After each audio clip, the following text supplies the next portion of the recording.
bit prevalent. Got his receiver downfield. If he has good technique, he will be elite. If his technique becomes great, not just good, then he's a Hall of Famer. Going down again. It's Q. Red Williams.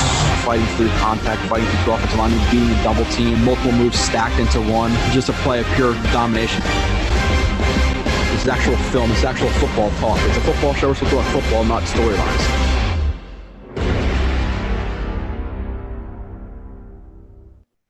And you are listening to another edition of Blewett Blitz / JetX live stream with one Mr. Michael Nania, who is also at the game on Sunday. Mike, what's up? It feels good now. The vibes are good. Even though we knew this wasn't necessarily going to be a season where we're trying to win the Super Bowl, starting 0-3 was definitely not fun. Just to win one, get back up, now potentially can go into the bye and a winning streak. Feels really good right now.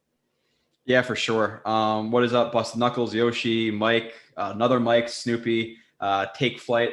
It's going to be a much more fun show than the first 3 weeks. I feel like last week, even though people were really down, we had a pretty productive live stream with Kyle and I talking to people off the ledge. And again, it's only one win, but I think people are a little bit farther away from that edge now after this win. And they see that we played some good defenses. We're a young team.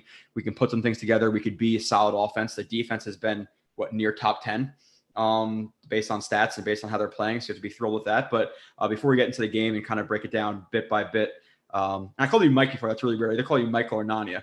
I guess we're going to go with Nania still. But you were at that game. You haven't been to many games that were productive for the Jets or fun for the Jets or competitive for the Jets. So what was your feeling on the environment? Because personally, before I get into what actually happened, you walk into the stadium, half of the upper bowl is empty. Mm-hmm. It was not nearly as packed as the Pats game. But what are your overall thoughts? Yeah, you're definitely right. Having been to the Pats game, it was noticeably more empty and there was less energy coming in for sure. The Patriots game, you could just feel it coming in. People were chanting nonstop up the escalators. There was a buzz in there. And this game didn't have that coming in, but it did fill up decently. And then, once they got into it and they started scoring points, which we didn't know they were capable of doing, then people did get into it. And the energy was as great as I've ever felt at a Jets game at MetLife. And I have not been to great games. The last two games I went to were the Pats game and the Browns game in 2019. So I hadn't even seen a touchdown the last two times I was there.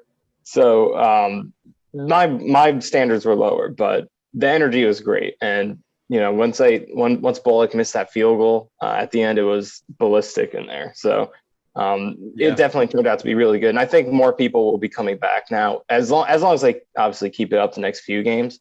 I feel like, now that they've shown some life, there will be some more buzz and energy with the team and in the stadium.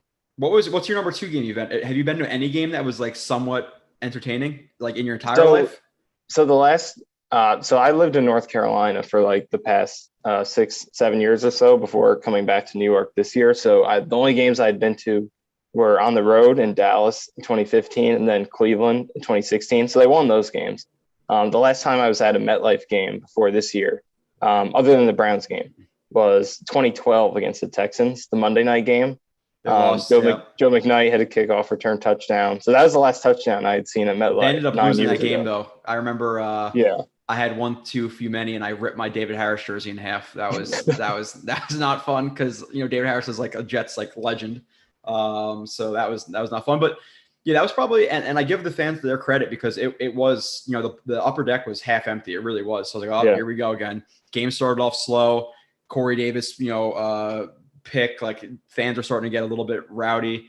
But for the fans who were there during the game, once we started getting back into the game, that was loud. And imagine if it was 80,000 full, because that was probably 65, 60. Yeah, I would say if I had to guess. Yeah. So, and that was the first, that was the most fun game I've been to, the most gut wrenching game I've been to since Pats week 16, 2015. I remember in the tailgate drinking, kind of just throwing it out there listen, guys, we win this game. Nobody really thought we were going to because it's the Pats.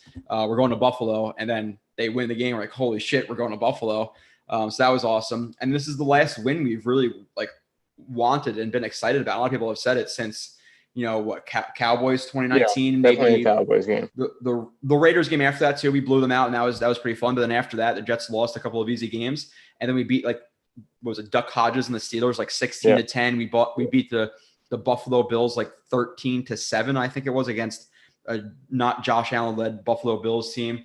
So it's been a while. Last year, rooting for losses since week 2, week 3. Let's be honest. I'll be honest. I didn't think Darnold was it after the first couple of weeks. I was rooting for losses since that point because I wanted Lawrence, and obviously it turned into Wilson. This is the best win we've had in a couple of years, which is crazy. We're 1-3, and now we got a bunch of people talking in the chat. 2-3 going into the bye week, all this stuff. But before we get into that, and Busted Knuckles said he's going to see me in the parking lot. I guess. Oh no, he didn't. He said he was going to try to find me next time. He didn't say that. We make a Joe McKnight reference on every stream. Did we do that? I feel like maybe Nani does, but maybe I don't know. I don't know. So yeah, really really fun game to go to. Now we look towards the Atlanta Falcons, who we'll get into it later, but bad defense, offense without its weapons. Immobile quarterback versus the Jets defensive front, which has been causing havoc, pretty much every week. So it's going to be a really interesting game to hopefully watch. But with that being said, Nani, do you want to start on defense or do you want to start on offense and kind of break this game down position by position? I see Hoof in there. Hoof stopped by the tailgate. Hoof's a fun guy. Had a couple of good rounds of cornhole, but and then he took a nosedive and he saw what I'm about in cornhole. So that was fun hanging out with Hoof, and CD stopped by too. Nani, do you want to start with defense or do you want to start with offense? Let's do the defense. Keep the intrigue with the offense for later. Defense for later. Knicks and Tegra Slate, this classic J1 on Sunday. Jade is where I usually park. I don't know why you didn't stop by the Knicks. There was actually, so we were setting up the tailgate and somebody drove by and I thought they said Jet Up. And then I was wasn't listening. And I think they said Jet X. And I was like, oh shit. 'Cause I didn't really wave. I was kind of hey, what's up, man? So Knicks, if that was you, I apologize. I didn't mean to be like a dick. I thought you said Jet Up. I was like, all right, what's up, man? But yeah, let's go with the offense. Let's not even start with Zach Wilson. We'll wait for some more people to get in here because I was saying we should start with defense. Start with defense. Sorry. Okay, so let's start with let's go. I usually go front to back. Let's start back to front. So let's start with the DBs. Nani, what'd you think about this game? Yeah, they had a really good game, and obviously the bar was lowered with Julio and AJ not playing, but it's still a tough matchup because going against Derrick Henry, they're going to run play action. You're going to be isolated with Tannehill rolling out. You're loading the box, asking more out of the corners, and it's still a tough responsibility. And they were up for it. Hall was tremendous. No one was beating him at all. Yeah. Carter was making great plays. Dunn only played 3 snaps, and he comes through with one of the best plays of the game in the secondary. Yep. Eccles with that great tackle that you posted on the screen. Guidry came in and played well. The entire cornerback group was really good in this game. Yeah, and again, we talk about some of the failures of this team and Douglas and all this stuff, but we mentioned the Mims of the world and the Becton, who it seems like people are already forgetting about that he's a pick of this team. He just got injured. But we failed to mention the guys like, Guidry and Michael Carter and all these guys who are playing really well. And Michael Carter was pretty good this game. He's been having a string of really, really good games back to back to back to back. And I think he's a legitimate starting corner or starting slot corner for this team. And I think he's just going to get better as time goes on as well. Again, he's a rookie from Duke in his 4th game in the NFL. He's just going to keep improving. Hall had a ton of pass breakups. Played really, really well. The one deep pass on a double move, or was it a double move? No, I think it was a cover 3 and somebody ran a skinny post right in front of him. He did a really good job. 1, staying disciplined with his eyes to catch back up. And 2, he kind of dove upwards, so he didn't drag the receiver down. If he dove through the receiver, would have been a PI, but it was pretty close. That was a nice play. They won in the end zone. So he had a nice game. Guidry, like I mentioned, had that huge tackle. He's had 2 tackles in huge situations on probably the number 1 and 2 running back in the NFL. McCaffrey week 1, it was a 3rd and 10, dumped it off. There was nobody within 20 yards of Guidry or McCaffrey. He had to make a one-on-one tackle. And then Derrick Henry, who's streaking towards the sideline with 2 defenders in trail position or from the, from high but outside. Who's to say Derrick Henry doesn't outrun those guys or stiff arm the shit out of them and run for a touchdown at the end of the game? So he had a pretty good game. Saleh came out and praised him. post game. And like you said, Dunn was in for, you said 3 snaps, and he played a vertical route literally as good as you could possibly play a vertical route. And I can't speak for you, Nani. I know for Kyle and I loved his film coming out of as UDFA coming out of Oregon State. And he didn't put it together quickly, but you look at that one play, and that's a huge flash for him in terms of cornerback play. So they all played really well. And like you said, like, yeah, they didn't have AJ Brown, they didn't have Julio, and I get that. And it's because, and I know it's not you, but a lot of like the national pundits mention that stuff and why the Jets won. We don't have Carl Lawson, we don't have LaMarcus Joyner, we don't have Marcus Maye, we don't have Jared Davis, we don't have Vinny Curry, we don't have Becton. So like, don't give me that, like, the national pundits about the Jets won this game because of injuries. Because can you imagine? You can make an argument right now. The Jets put Carl Lawson on this line in terms of numbers, stats, film, pressures, hits, sacks, all this stuff. They could be the best defensive line in the NFL with how they're playing right now with Carl Lawson on this team. They're already probably what? I don't know what the numbers say. Probably top 3, top 5. Now make an argument with what you want about the film. But even if you go towards the film instead of the stats, how many times are these teams dumping off, short passes underneath stuff, because that's one how the Jets defense plays. And 2, because of that pressure. So if they had even a different defensive scheme, they can even have more stats. So like, they're playing a top 5 defensive line. The secondary has been pretty damn good. But let's transition into some of the safeties. The corners played really well. Young guys again. Hall is looking. I said I think he could be a really good number 2. That might even be me underrating him at this point, because he might be a legitimate number 1 with how he's playing. 7 catches, 100-ish yards over 4 weeks is great. We'll see against some other guys, but. You're looking at Hall, who would be a starter legitimately. Carter, who's a starting slot, seems like he's going to be that. Obviously, we have to see more, but based on the trajectory he's at, you have Guidry, who's a legitimate number 4 backup slot guy, spot starter. You have Eccles, and Dunn, who could be backup guys. You get another starter in this cornerback room next year. It could be legitimately a top half of the league unit, which it is right now. But I'm talking over time, kind of being conservative. So awesome, absolutely awesome to see these corners how they're playing. Transition to safeties. What are your thoughts on some of those guys? Yeah, I mean, I thought they were okay in this game. I feel like Niesman made some good plays. He had a really good tackle or 2 on Henry. And he also made the one pass breakup on 4th down. Overall, I mean, Colbert also made some big tackles on Henry. But I feel like they were average overall. There were still some mistakes that they made. But I think for, who they are, I feel like you got the best that you could hope for in this game. Decent play. They didn't give up anything huge, but at the same time, they weren't, they still made their share of mistakes. So, but that's going to be an issue they're going to have to work around with Joyner out for the season. Maye's out the next few weeks. Maybe he even gets traded. So safety is going to be definitely probably the weakest position on this defense outside of, non-Mosley linebacker. Safety is definitely the weak link, it seems like. Yeah, and they missed some plays. The Colbert was one of the main cruxes of that long screen on 3rd and 21. I think, was it Niesman? No, was it Niesman or Wilson who had that PI on 4th and 10? Wilson, right? Yeah, pretty sure it was Wilson. A couple of missed tackles. Niesman actually made a really good play on a pass deflection later in the game. What were your thoughts about that play, that Wilson play? Because I know a lot of people, this is kind of going to give away my answer, but a lot of people bend their – like, there's definitely certain penalties that they did not get called for the first couple of weeks. And I know in that situation, 4th and 10 to decide the game, it is a little bit of a bang-bang play, but you watch it over again. He was there early. I get the call. I'm not gonna kill the refs for that. I know a lot of people are going to be out there and be biased towards the Jets. Oh, it's a terrible call and stuff. It was a fair call. It sucked because it could have gone the other way. Just like the Hall play deeper early in the game, they didn't call that. But what were your thoughts on that one? Were you kind of, because at that point in the game, like, so many situations where the Jets can shut down the Titans to end the game. 4th and 10. I think this was like just coming off of like a sack or whatever it was prior in that set of downs. 4th and 10 to end the game over the middle, like not a deeper drop, but he held the ball for a little bit. We thought we were going to get to him. Pass over the middle, bang, bang, penalty. So what do you think about that one? Yeah, no, I agree with you. Like, as soon as I saw that play, I thought it was a penalty. He was there early. So it's tough because, like you said, they had so many chances to end this game. I think I look back on it and they had 7 plays where if they won that play, they would have ended the game. There was the throw to Davis where Wilson could have iced it, 3rd down in the 4th quarter. I think the Titans converted 2 4th downs on that drive where they ended up tying the game, one of them being that one.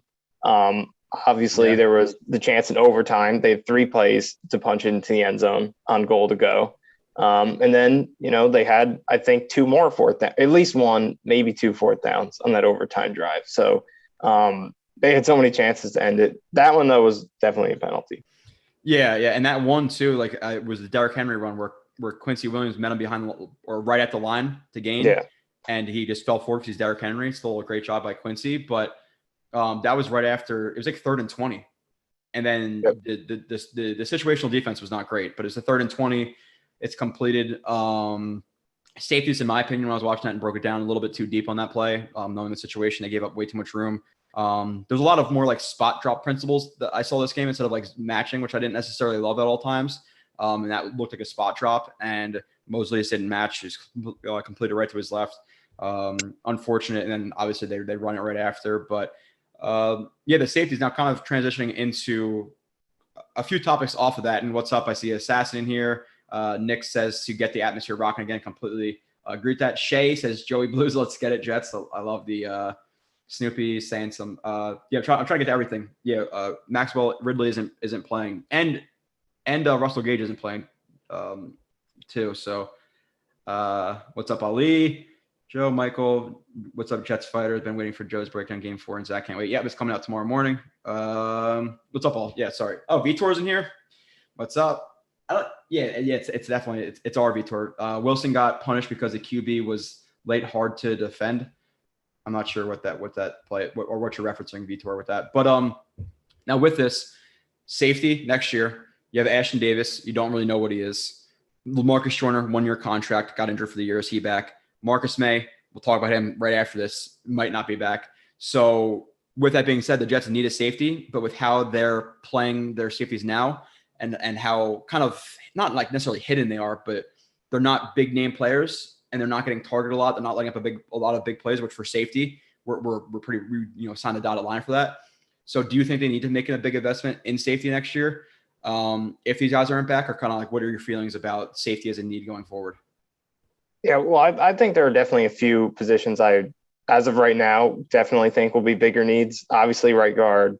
I think tight end, barring a major philosophical change with how they run the offense, tight end has to be up there. Linebacker next to Mosley, unless Davis can have a great finish once he comes back.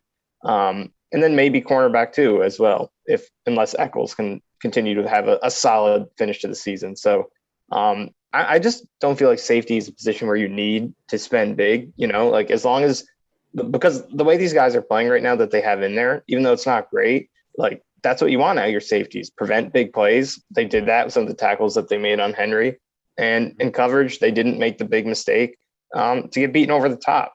So I feel like safety is kind of maybe the last position that the Jets should be focusing on right now, their defense. But if there is a good opportunity, a really good free agent who fits your scheme, who you can sign at a good price, then by all means. But I feel like it's probably a little bit lower down the list right now. But we'll see what happens, because for the rest of the season, we're going to watch a lot of backups back there. We're going to see Ashton Davis, see what he's got.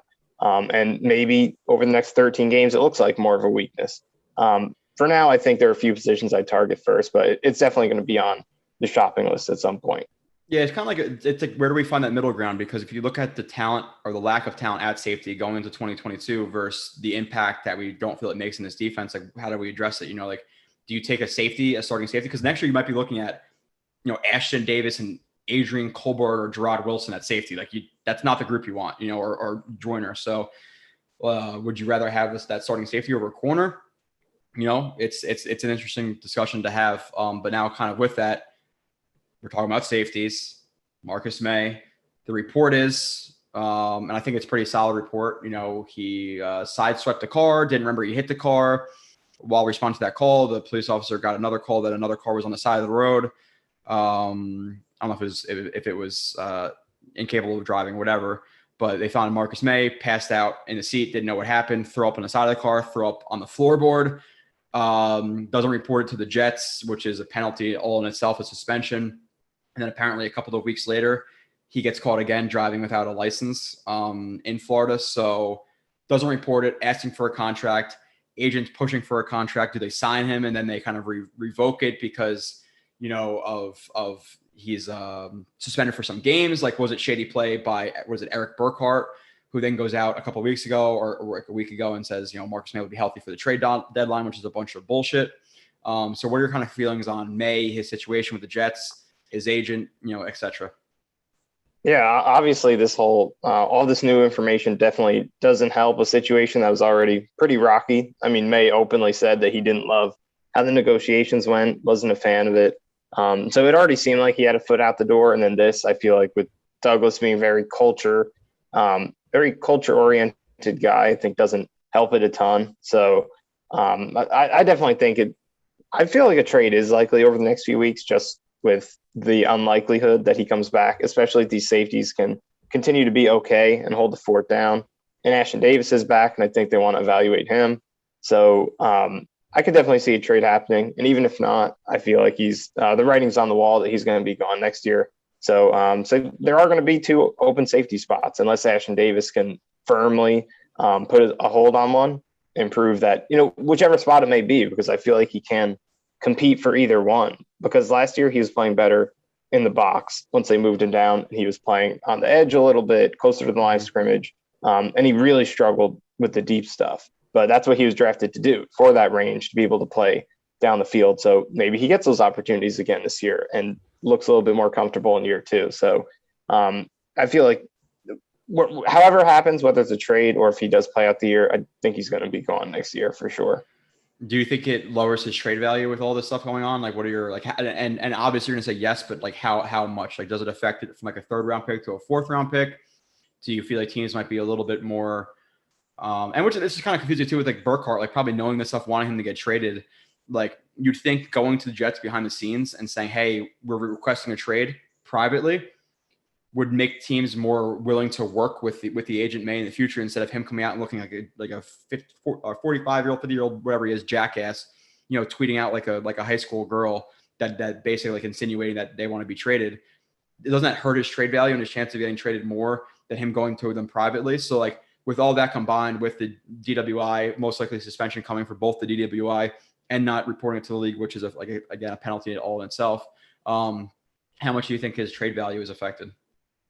Yeah, I mean, maybe it gets more teams calling just to kind of put it out there that this really is an open situation where he can be had, but it probably does impact it a little bit with, potential suspension and just, the unknown of the whole situation. So I mean, maybe it knocks him down a round or 2. I feel like he is a 2nd round player. Don't you think? I feel like 2nd round pick is fair for who he is. Maybe 3rd. Yeah, I would say 3rd with all this stuff, but like the way that Joe Douglas has negotiated some of these trades, like if he was get a 2nd round pick, would any of us be shocked? So I would say like a 2nd or a 3rd. I'm leaning more towards 3rd with all this stuff that's going on, even if Douglas has thrown like a future 7th. So I would say like a 3rd round pick, which I think based on how they're playing right now, if you're not going to sign him, then get rid of him. But at the same time with him, like a guy who's going to be 29 years old looking for a 2nd contract, is this going to hurt his value going forward? Like, was he looking at hopefully $13-14 million a year in the free agency market, which would be beyond me paying him that? I always said he's solid, not great. But now with this happening, does he want to come back or go to a team for a year, have a prove-it deal?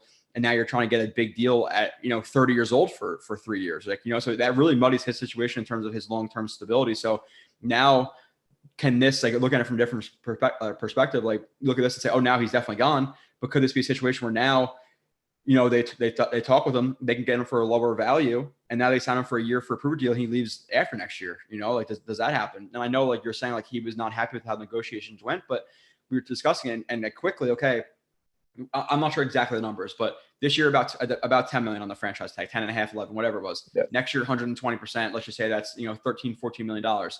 So the Jets have him right now under a 2-year contract for about $24 million a year. So if he's wanting a contract, for more than that, for 2-3 years of guarantees, why are the Jets going to sign him? Like it would have to make financial sense for them to lower that cap hit for 2 years to be lower than the franchise tag. So if he was going to say, okay, hey, instead of that 24 over 2 years, I'll take a 3-year deal for $10 million, for $20 million, 23 guaranteed, whatever it is, with a player option, team option, year 3, whatever it may be. So I don't think they're ever going to really, there's a low chance of him signing for that number. So I don't think they treated like it was in bad bad like faith that they didn't sign him. It just didn't make financial sense for him. I think Joe Douglas is smart enough to realize that. Now before we get into the linebackers and the defensive line, because a lot of people are talking about needs on the team and things like that. Needs on the defense, because we've been discussing that. How would you rank it, like 1 through 3? Like not necessarily who we're going to pick in what round. We're not doing all that. Yeah, that's way far down the road, free agents, whatever. But if you had to say 1 through 3, the positions you want to be addressed on the defense going into 2022, and again, preface this by saying the safeties, the corners have been playing well, but we have to keep in mind, there is another 13 games left in the year. Quincy Williams looked good for a game, but he's been up and down. Give him time to develop, etc. But considering all that, what are your 1 through 3? Yeah, I would say number 1 is definitely linebacker next to Mosley. And we'll see what happens. Quincy Williams has potential for sure. Obviously, we all saw that. But the mistakes are there too. I mean, all the big plays that you remember in this game that they gave up, he had a big part in a lot of them. So that's number 1. Obviously, Jared Davis is still coming back. We'll see how he fits in the defense. Still a 1-year contract. And still a 1-year contract. So even if he does play well, it doesn't necessarily solve next year. So definitely linebacker next to Mosley. And there's really 2 linebacker spots you have to fill, because I don't think you have a single guy that you're 100% confident in next to Mosley. So that's first for me. Then probably safety after that. And as of right now, it's both safety spots, because we'll see what Davis can do, but we'll see what happens with Maye. But, if, like you said earlier, if you're going to next season with Ashton Davis and Gerard Wilson or whoever as your 2 safeties, you basically have nothing there. So even Joyner, even if they re-sign Joyner, it's not enough. He's in my opinion, he's largely overrated by fans, largely. Especially he'll be into his 30s coming off of an entire missed season. So I would go with linebacker number 1, just because I feel like Davis does have the potential. Ashton Davis does have the potential to maybe fill one of those safety spots. And I feel like linebacker is more important in this defense. So I'd go with that first, then safety, then probably cornerback number 2 after that. But that has the potential to be filled if Brandon Echols continues to play well. Guidry, maybe. That has the potential to be solved. So I'd go with those 3 in that order. Yeah, and if not like completely like solved, like locked down, like this is what we're going to go for when we're hopefully making deep playoff, runs. It's enough to hold us over for a year, I think, what they have, the way they've been playing. So, and especially you're talking about like the needs at linebacker and safety. It's not like you need one. Like if Davis isn't back, if Joyner's not back, if Maye's not back, like you might legitimately need 2 starters at safety, depending on how Ashton Davis develops, like you said. And, even if you have Quincy Williams, yes, can he develop? If I had to sign on the dotted line for him to be a starter next year, am I taking that? No, obviously not. Is Davis back? How does Hamza, how does Sherwood progress? I would say the same thing. Linebacker, safety, especially with all the emphasis they put on linebackers in this scheme, in terms of like being able to run and cover, etc. And then corner after that. But moving towards the linebackers, like you said, Quincy Williams, I think in the Broncos game, he had a couple of flash plays, but was much more up and down. This game, I would actually give him like a plus grade, but there were still some plays that he did or did not make in terms of like his awareness and things like that. But overall, blowing up screens, smacking Derrick Henry a couple of times, like he had some really, really good plays. And then CJ Mosley, and this was a thing that we discussed, and I discussed a lot on the show. So if you've been listening to the show for a while, I was pretty firm in my stance that CJ Mosley was going to come back and still be a top 10 inside linebacker, because he never made his hay on athleticism. And he is athletic, but it was more technique and it was more smarts. So it's not like a linebacker need to be, a 4-3 corner or a receiver. Like you lose that step, you're pretty screwed. But CJ Mosley, again, resting his body, smart player, technical player. I had a lot of faith he's going to come back and ball out. And listen, I don't give a shit what the PFF grades are, because I don't know how they grade linebackers. But he's been playing at the minimum at a Pro Bowl level. And then past that, you have Sherwood and you have some other guys. But overall, what are your thoughts on Quincy Williams, the linebackers group, CJ Mosley, et cetera?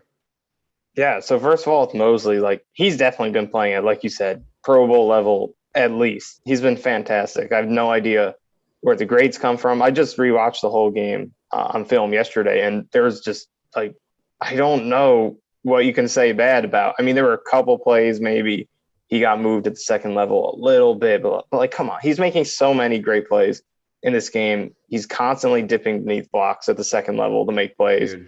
He's in the right play and coverage. He makes his tackles, and like he saves plays with the tackles he makes. He's got great range. He gets to the ball. He finishes it. So I don't know. He's been great.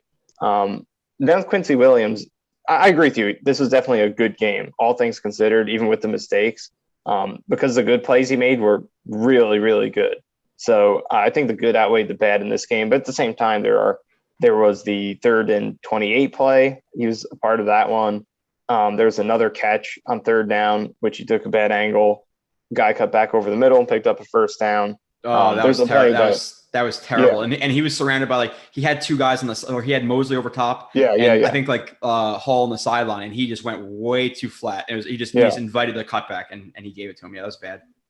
Yeah, and then there was the play a lot of people are talking about. I believe it was an overtime where Tannehill kind of just lofted the throw to this guy underneath, and Quincy was right there, had a chance to maybe pick it off, but he just smacks him. So, there's plenty of stuff for him to work on. And, there were some negative plays that I think kind of go overlooked to the point where it's not like he was a complete superstar, but the good outweighed the bad. And you could see the athleticism in the scheme and, how it plays. The potential is there for him to be really good if he can clean some of those things up. But it will be tough for him to fix those things because it has been an issue throughout his career with missed tackles and everything. And it's tough to fix overnight, but the potential is definitely there with him. And then the other linebackers, I think Sherwood's really struggling. Whenever he's out there, he gets moved pretty easily. So that 3rd linebacker spot is an issue, but I think that's a positive because once Jared Davis comes back, I think maybe Quincy can move into that role that Sherwood's playing and probably be more effective at it than he's been. So that should definitely help as well. Yeah. And kind of hit on a couple things there. Quincy, this game was more rounded. It was definitely still a thumbs up grade from him overall, especially considering the situation is coming to the defense. There's a couple plays again, people talk about we could have had interceptions. I think it's a little bit easier said than done, to be completely honest, when you're playing that fast in the field. Yeah. And in that situation, he was in a hook zone or whatever it was. He sees Tannehill's eyes look at the running back. And the running back going back to look back for the ball. And something I preach is, okay, obviously look at your target, get to your target before looking at the ball. So he gets to his target, smacks him. So it's a little bit harder than people realize it is. You slow down frame by frame, it looks a lot easier than you think it would be running at 4.4 speed, whatever this freaking guy has, in that quick of a situation. And there's another situation too. He's guarding a guy on it was like a short out, whatever it was, a drag, a crosser, and he's kind of playing a little lackadaisical. And the ball is thrown and hits the tight end right in the chest, and Quincy's just kind of running with the guy, not having great awareness, wrapping his outside arm, looking back to the quarterback. So there's some technical stuff, but overall still a really good game, which gets me excited. And like you said, he'll play over Sherwood for sure when Davis comes back. But I have to be excited for Davis too, because Quincy is the epitome of a guy who is uber athletic, but with not a lot of smarts, no offense, but not a lot of awareness, etc. Jared Davis, what did we say? Guy who you want to let him play his hair on fire, guy who's 240, who could truck over a lineman. Now you get that guy back in the fold who, let's be honest, we think is a better player than Quincy Williams coming back after the bye, and that's your linebacker group. So maybe he sticks around after this year. Maybe Quincy does as well, and then maybe it's more a secondary need as a linebacker in terms of later rounds, mid-tier free agent, etc. And you mentioned Mosley too. He's doing the same thing he did at Baltimore in terms of being really patient, filling his gap, really, really explosive laterally, using his hands to get away from offensive linemen and just filling at the exact right moment. He does not shoot a shot too early. He lets the lineman approach him. He knows where he has to be, and he avoids him with that lateral athleticism at the very last second with really good hand placement. And that's exactly what it at Baltimore. He's doing exactly with the Jets, and it's been really fun to see. And obviously there's a play that's talked about, all around, which it's Thursday, so we're late on it, but it is what it is.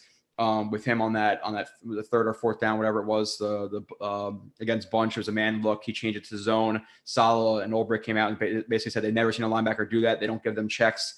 They don't give them checks based on look, etc. He just changed it to change it. Never done that before.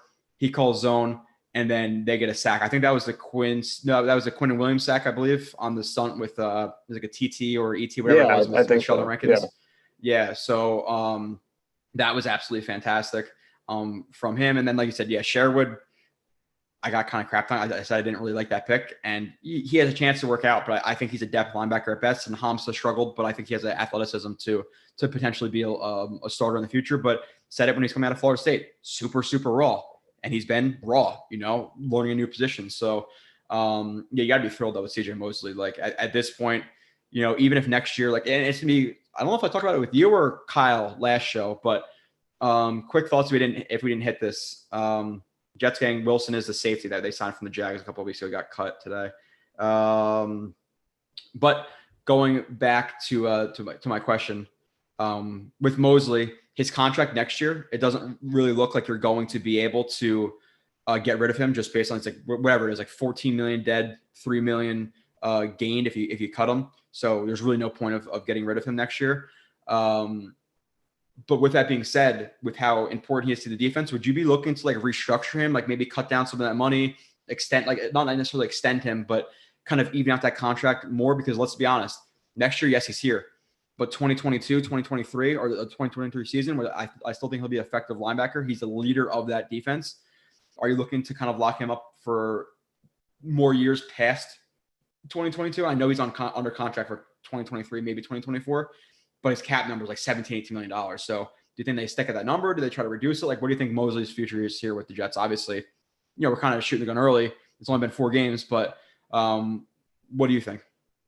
Yeah, I think we did talk about this last time, but I feel like a restructure is something that they could talk about in a couple of years because, even at this level that he's playing, you're talking about in 2 years, he's going to be into his 30s, I believe. And, that cap hit is, it's even at that point, it's still going to be pretty high for his position. So it definitely will be, even at this level, a number that you don't necessarily love on your cap sheet. So it's something they could talk about. But at the same time, I feel like with the value he's bringing, if he does have to stick around at that number, then, so be it, because I feel like he is earning that money right now. And obviously it's not the best contract in the world that Maccagnan gave him.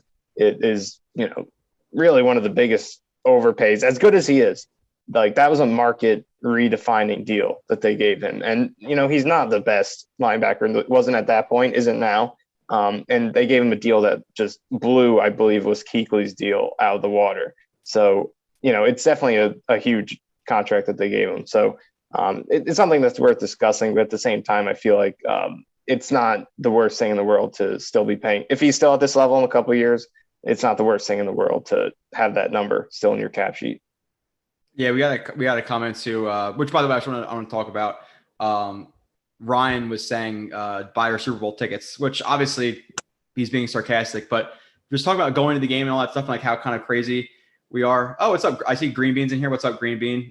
Yes, this is live. You've been listening in your car. Yeah, it's live, so you can react to your comments. But what's up, man? Another Jets YouTuber who I saw on one Jets drive. So congratulations, Green Bean. I was like shocked because I know his face, I know the beard, and then I'm watching it and he says, what was the exact quote, Green Bean? Something like, we're gonna win, some words of wisdom. He said something, but it was funny as hell. But talking about the Super Bowl, would you actually go? Just not this year. Let's say 2026, the Jets in the Super Bowl. No, let's be positive. Wilson's 5-year contract. 2023. Going into 2024, because that's the year now. 2024, it's February 4th. Would you go to the Super Bowl? Are you that type of guy? Because for me, to be completely honest, I'm not going to the Super Bowl. I couldn't handle it. I'd have to be in my room with like the lights off, nobody around me, no family, no friends. It's me and that screen, and that is it. I couldn't go to the Super Bowl. I couldn't handle us losing, having to walk out the stadium. I couldn't deal with heckling from other fans. I couldn't deal with any of that. I need to see it from my couch. So what are your feelings on that? Because I've always been of the mind, like, yeah, I'm going to go to the Super Bowl. But in reality, no chance I would do it. Yeah, that is an interesting decision, the way you bring it up, because my first instinct when you brought it up was, absolutely. And I know how expensive it would be, like probably paying thousands of dollars just for your one ticket. You got to go all the way out to wherever it is. So it would be expensive, but like I'd obviously pay it, like whatever.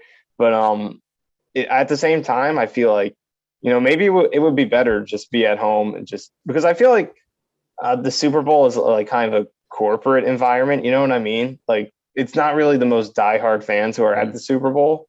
So I feel like it might not even be the most, it's still a cool environment, but like, it's not like a Jets home game, or even going to watch the Jets play another team on the road. Yeah. So I feel like maybe it would be best just be at home with like, your friends, your family, like all the fellow fans that and just like absolutely lose it at home. Yeah. So I don't know. That would be a tough decision, but I feel like I probably would just end up caving. Like, this is never going to happen again. I got to go. But I don't know. Let's get there one first. person who says Super Bowl. We have two who are not going to Super Bowl. I couldn't even deal with like my family, because like if one of my friends was like, oh, that was a bad play or that was a stupid thing, like and like in your head, like like the fans in here, like like, okay, that's actually a good play, whatever it is, and they called it a bad one, or like I feel like I would like, especially if I was drinking, like accidentally maybe murder somebody. So like I couldn't, just by myself, not my wife, nothing. Like just leave me alone. She can go out with her friends for the night. I'm gonna be in my house, lights off, TV in the dark, surround sound. Like that's it. Just me and that TV, because I want to get distracted. I want to talk to anybody. Nothing. But yeah, going to the game. I couldn't even handle that game against Ryan Tannehill and the Titans at 0-3 with 70% full MetLife. So in the Super Bowl, I don't even know. Like, there would be legitimate risk for like just passing out at any given moment. So I don't know. Like, I recorded my reactions to some of those plays like live during that game. I'm just like cursing my head off. Just I know, dude. I do during a game, just like screaming, losing it for one win. Just imagine like that, and like certain plays too. Like, you can't see exactly what happens, and it bothers me. It's like you don't know. Like, some of the plays, like I thought they shut down Henry. It was like a 4-yard, 5-yard gain, but like I was close, so I couldn't really see. The field goal at the end with Amendola, I almost shit my pants because I thought he missed it at first, because that went the most wild direction, and I'm just staring at the refs, and it seemed like it takes a half a second. It seemed like 4 years. Was that the one that was really close? I remember there was one kick he barely made. Was it the overtime? The one in overtime that he shanked it. It just went in all the way to the left, and it like went past the net because of the angle it took. Like, he just made that. I can't imagine being in the Super Bowl like not knowing. So like no way. And if they win, great. But I'm not taking a chance of them losing and having to walk out of that stadium and somebody talking shit, because I don't want to lose my job, because there's the emotions at that point would be crazy, because we were 0-3. About to like fight Titans fans who are talking shit because they said Zach Wilson sucks. Like, no, absolutely not. So I feel like Verge Tim says I wouldn't go to a Super Bowl and an AFC Championship game. Yeah, I would go to an AFC Championship game, but I couldn't do that. Yoshi agrees. It seems like a lot of people are kind of siding with I wouldn't go. I watched Super Bowl 3 on TV. I feel you, bro. No, I'm at my house. Moving on. Again, not going to the Super Bowl this year. What if the Jets played an AFC Championship in Buffalo? Would you go? No, it has to be home. It's got to be home. Again, like, you go to any other opposing stadium, you like last second loss, blow, whatever it is. I just couldn't imagine walking out, seeing them celebrating while people are throwing snowballs at you or beer or whatever, because it's just, you just don't want to be in that situation. I can't handle when the Jets are 3-10 and they lose a game at home in week 14. I can't. So I couldn't do an AFC Championship game away. It would have to be, again, at home. So Snoopy says, which we'll get to in a little bit too. I've seen many criticizing Zach's short accuracy. Some are even comparing him to Josh Allen. I personally think he's way more accurate than Josh Allen as a rookie. Want to hit that quickly, Nanya, and then we'll get to obviously the defensive line, then we'll get to the rest of the offense. We'll save Zach. Well, there's a lot of people in here, so we'll go to Zach first on the offense. But with that being said, his short accuracy, or accuracy in general, to be completely honest with Zach Wilson, what do you think about it right now? Yeah, so deep accuracy with Wilson has been fantastic. Like, he's been top 5 in pretty much every deep passing category. His adjusted completion percentage, his yards per attempt, total completion. So deep passing has been great. And a lot of it has been off schedule too, which makes it even more impressive. So, it's not as if he's just, 5-step drop, launch the ball. Most of it is what we saw in that Titans game, just on the run, on the move, off platform. So he's been great deep, but everything under that, he's definitely has a little bit of a way to go, both in short passing and intermediate. He's bottom 5 in terms of his accuracy on those. So it's definitely an issue. And some of the easy stuff, just in the short range, like the throw to Griffin that he missed in overtime. Then, you go to the intermediate range. There's one to Davis that he missed, the out route in the fourth quarter. So definitely short and intermediate is where he can get better. But I think you feel good about the deep accuracy because, just to compare him to, our previous guy, Sam Darnold, that was something he never had and never developed. So it's good to see the most explosive aspect, of the position, him already playing well in that area. It feels like the short and intermediate is more fixable and easy to develop than being able to launch the ball 50 yards exactly where it needs to be. Yeah. Yeah, I think it's more technical than anything. Like he didn't struggle with that at BYU at all. And I think now, like, you see the first couple of weeks of like him kind of fading away from throws, not stepping into throws. I think that's affected him a little bit. But yeah, there's been a few misses, like you said. Obviously, the Griffin or Croft throw in the red zone. I forget who Griffin. off the top of my head. Griffin throw in the red zone. There's another throw rolling out to the right.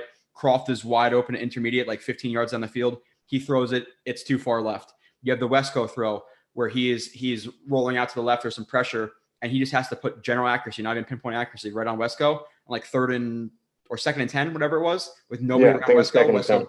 Wesco catches it, most likely runs for a first down. So he's missing a lot of easy throws, and I think it's more mechanical, overstriding, and ripping the ball a little bit too much. I mentioned it in his BYU stuff, which he was accurate, and it might be fine 9 times out of 10, but that 10th time, it's going to hurt you eventually.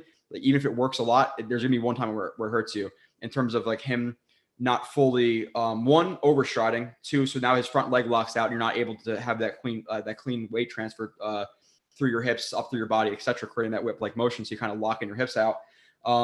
And 2, he has that inner rotation, which I talked about a lot, off his back foot. He rotates in, which kind of puts his front foot off balance, which then kind of throws his arm slots off, etc., which he has to fix. So I think some footwork problems right now, both on what he's done at college, which worked a lot, but NFL, you have to be even more powerful, more accurate, etc. You have to be more consistent.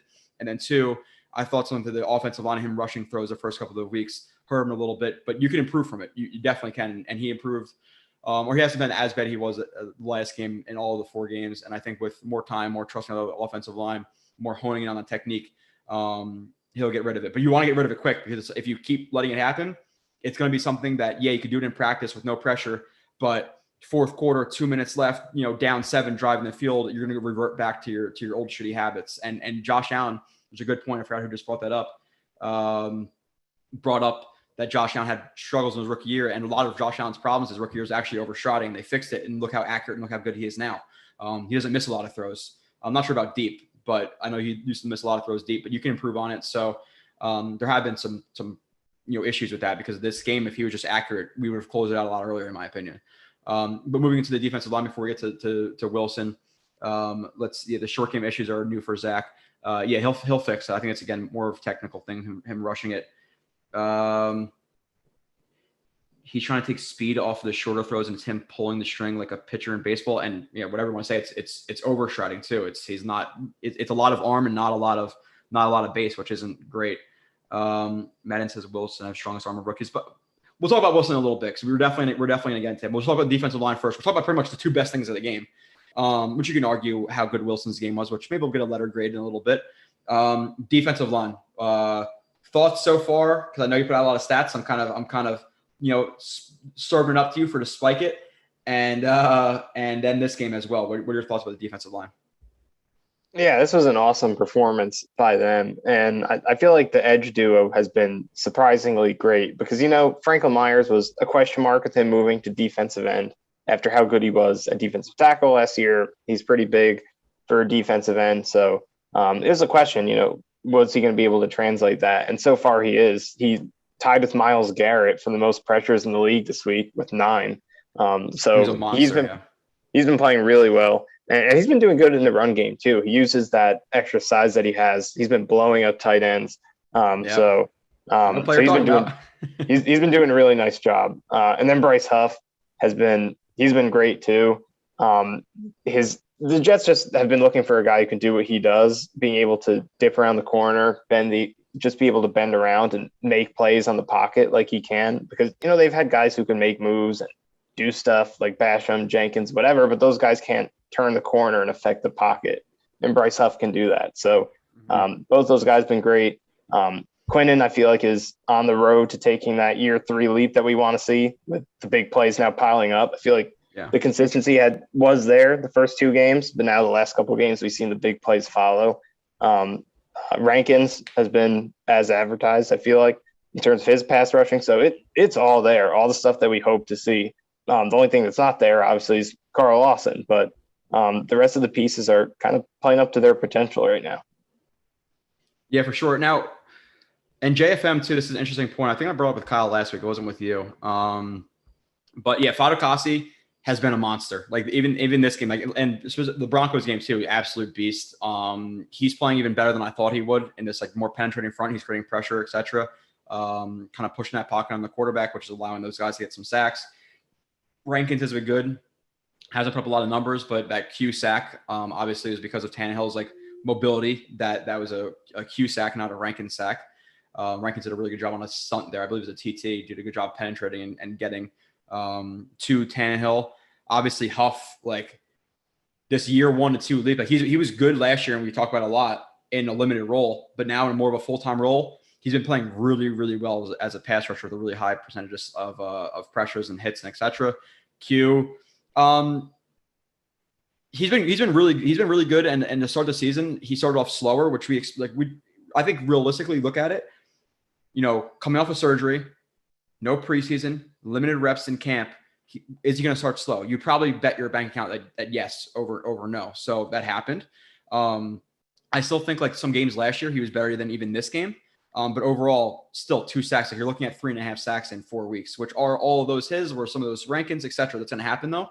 We're looking at a guy who, if he keeps playing like he is right now, is going to have 13 sacks this year, and I think he's just going to keep improving because he the first 2 games he was more quiet, stats wise, but still these last 2 games he's even better. And then JFM, like you said, like he was the best defensive lineman on the team last week. Like he was absolutely money to me watching him. Now with JFM, and I'm going to put you on the spot. Don't hate me, but with JFM, we'll start with him. Do you resign him now?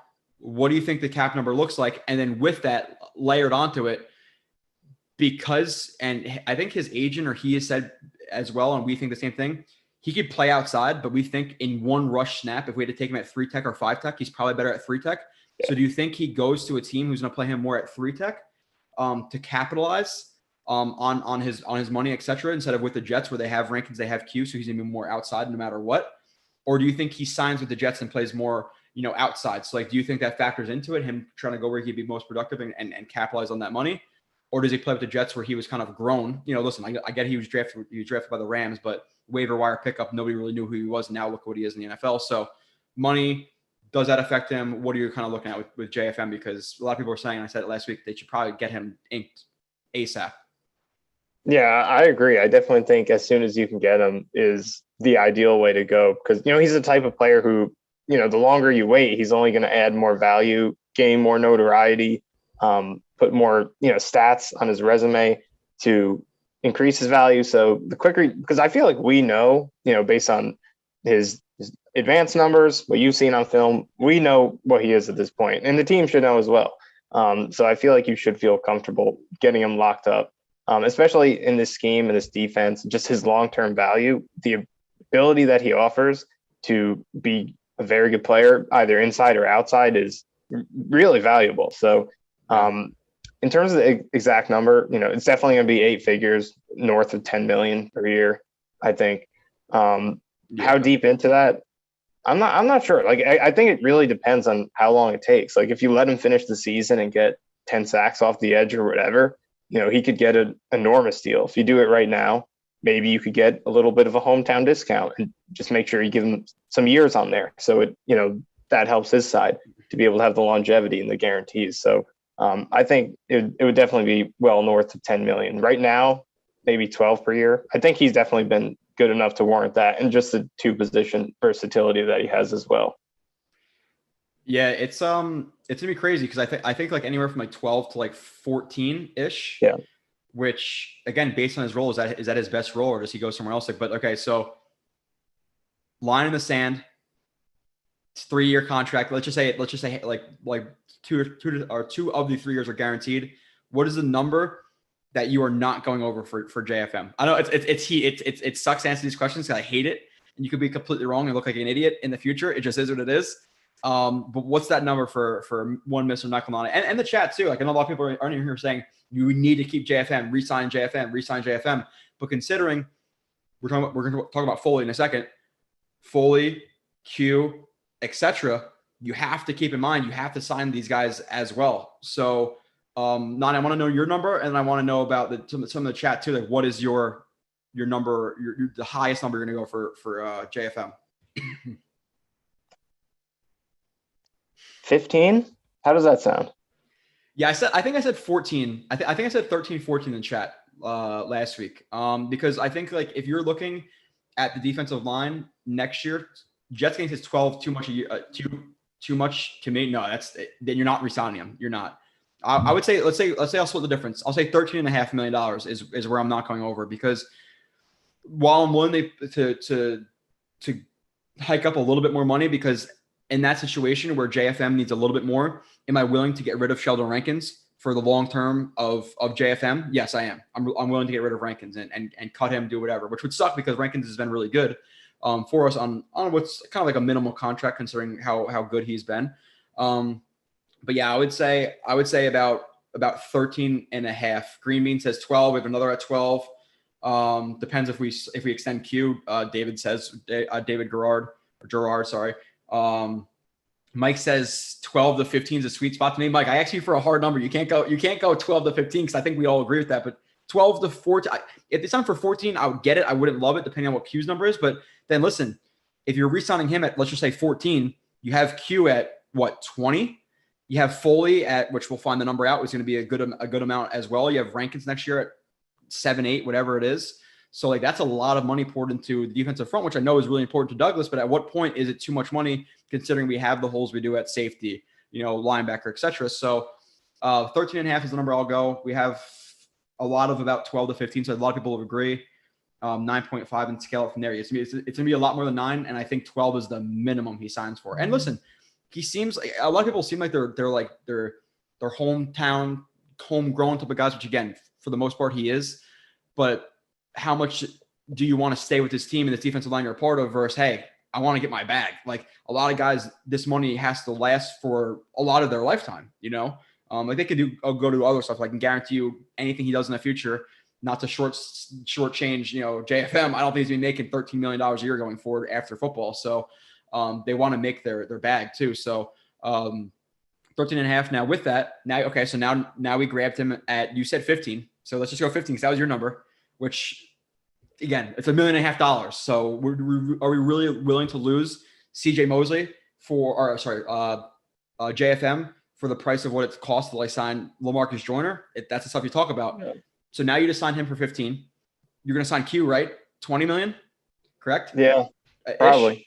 Okay. Yep. So now you have $35 million. Now you have Rankins. Now Foley, Mr. Foley Fatukasi, Steve McClendon reincarnated. What are you willing to pay him? Your max per year for Foley. And if you're not, like, are you willing to? Because a lot of people, I think before the year, looked at Foley and said, okay, more of a 3-4 nose stuffer, 2-gapper wouldn't be as productive. He's been an absolute monster as well. Yeah, maybe the sacks haven't been there, but he is pushing that pocket and not letting the quarterback step up. And there's a reason a lot of these guys bending around the edges are getting sacks. And Foley has been a productive pass rusher. I don't know what the numbers are, whatever. Watching the film, he's been very, very good. So what's your top number for one Mr. Foley Fatukasi? Yeah, like you said, like he's been in this scheme.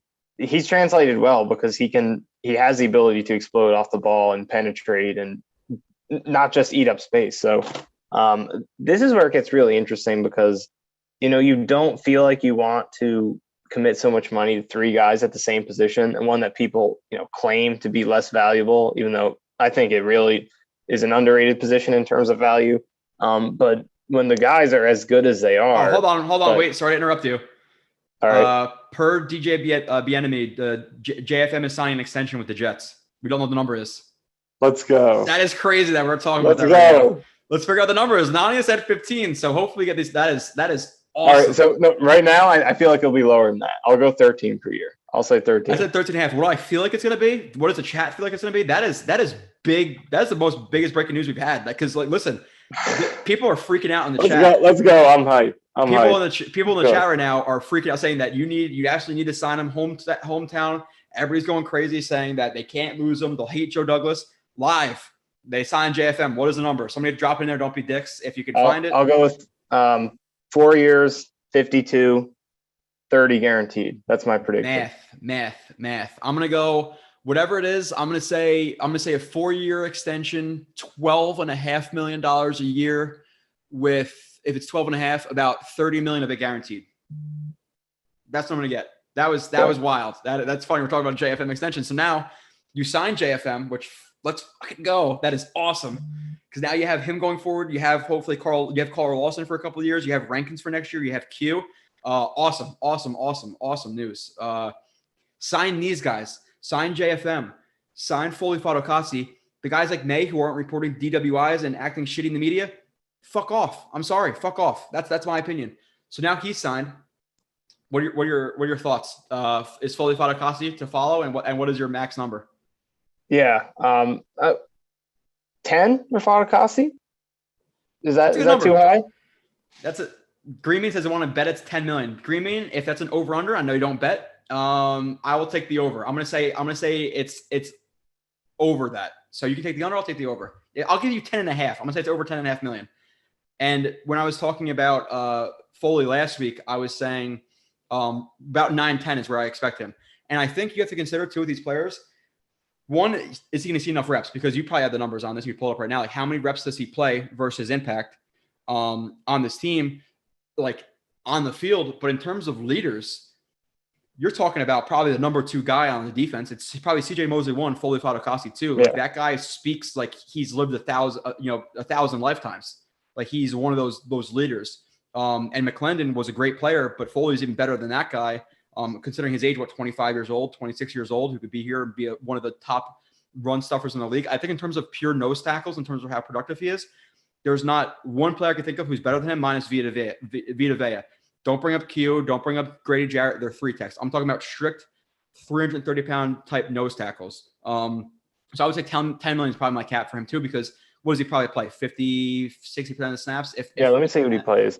And now consider that. I think that really is the range. Like, I'm looking at some of the salaries right now. Some of the top nose tackles are like Dalvin Tomlinson, Eddie Goldman, Grover Stewart, guys who he's clearly better than, which is worth noting. Those guys are all in like that 10.5 range. DJ Reader for the Bengals is the big one. He got 13.3 after playing for the Texans a couple of years ago. So that puts the ceiling up a little bit. I would say 10 is the max though, because now that JFM is here, you're obviously keeping Q. That's Foley, then I think you should be a little bit careful because of just what the role is going to be. Right now, he's playing about 50% of the snaps. So, you don't want to go too high, I think, for a guy with a smaller role. But at the same time, he's so good that, you say that 50? Yeah, that's been about the average this year. So okay, and now consider that and again, I love Foley, but at a certain point, you're going to lose guys who you love. It just is what it is. Like, we haven't had that problem with the Jets over the past few years because we've sucked for so long. But now, with Lawson coming back, you have to think that everybody's numbers dip a little bit. JFM snaps, the Q snaps, the Rankin snaps, and now let's say you're looking at $45 million or 45% of snaps. Let's say for next year for Foley, is he worth $10 million a year for 45% of the snaps? So like 9-10 is the max I would go. Michael in the chat, Costino said 8 million. Which is why I think he's going to go elsewhere, because he is better than that. I think another team out there will pay him 13, 14 and really enjoy it. So he might have to be the odd man out, which is tough. But I would definitely still make a strong effort and maybe go a little bit over 10. But like you said, it's tough with so many bodies in there, and how many snaps he's going to give you at that price. Yeah, I agree. I think 10 is the absolute max for me, just considering, again, the snap percentage. There might be some Mims news or something. People are talking about Mims. I don't know what it is. If you could find that. I guess he responded to us signing him with a crying, laughing emoji face or whatever. That'd be odd, but that'd be weird. But yeah, 9-10 absolute max, and I'm considering what he means in the locker room as well for that front. But that is crazy. We're literally just saying, hey, let's get JFM signed now, because you don't want to let him keep producing and then him get $20 million a year. So if you can get this guy for how productive he's been at 12, 13, like good price. Because if he hit free agency next year, if Leonard Williams can get $20 million a year, JFM could get pretty close to it, you know, especially if he gets 10 sacks this year, you know. So that would be absurd. Will G and Michael Nani live. What a time to be alive. Dude, you missed it. We've been live at least like 5 times-ish together.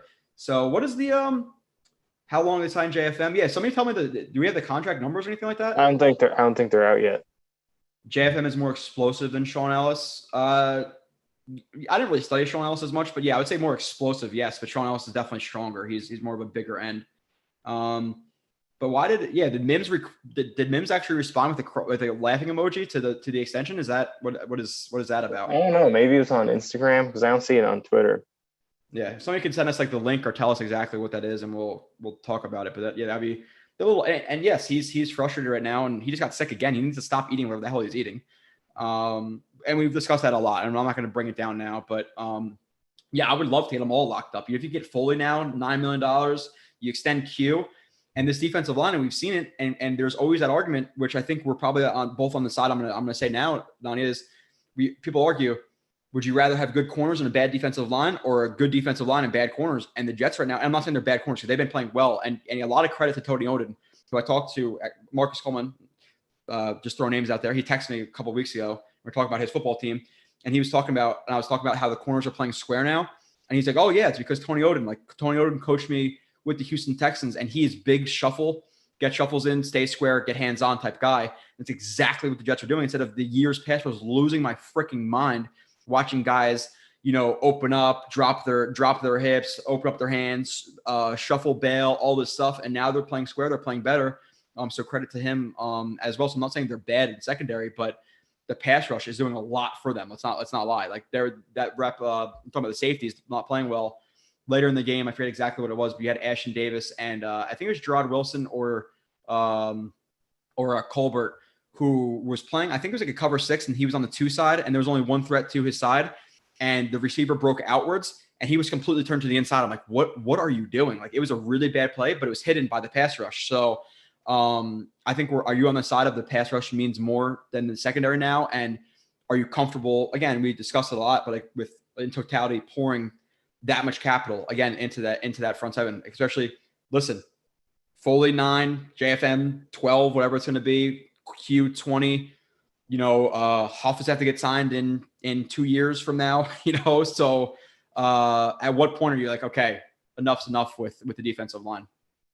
Yeah, I agree just in general that, you know, the pass rush can help the secondary a lot more than the other way around. And obviously the secondary can help the pass rush. And it's getting to the point where we're seeing that there were a couple sacks that wouldn't have happened without good coverage in that Titans game. But in general, I feel like it definitely works front to back more so than back to front.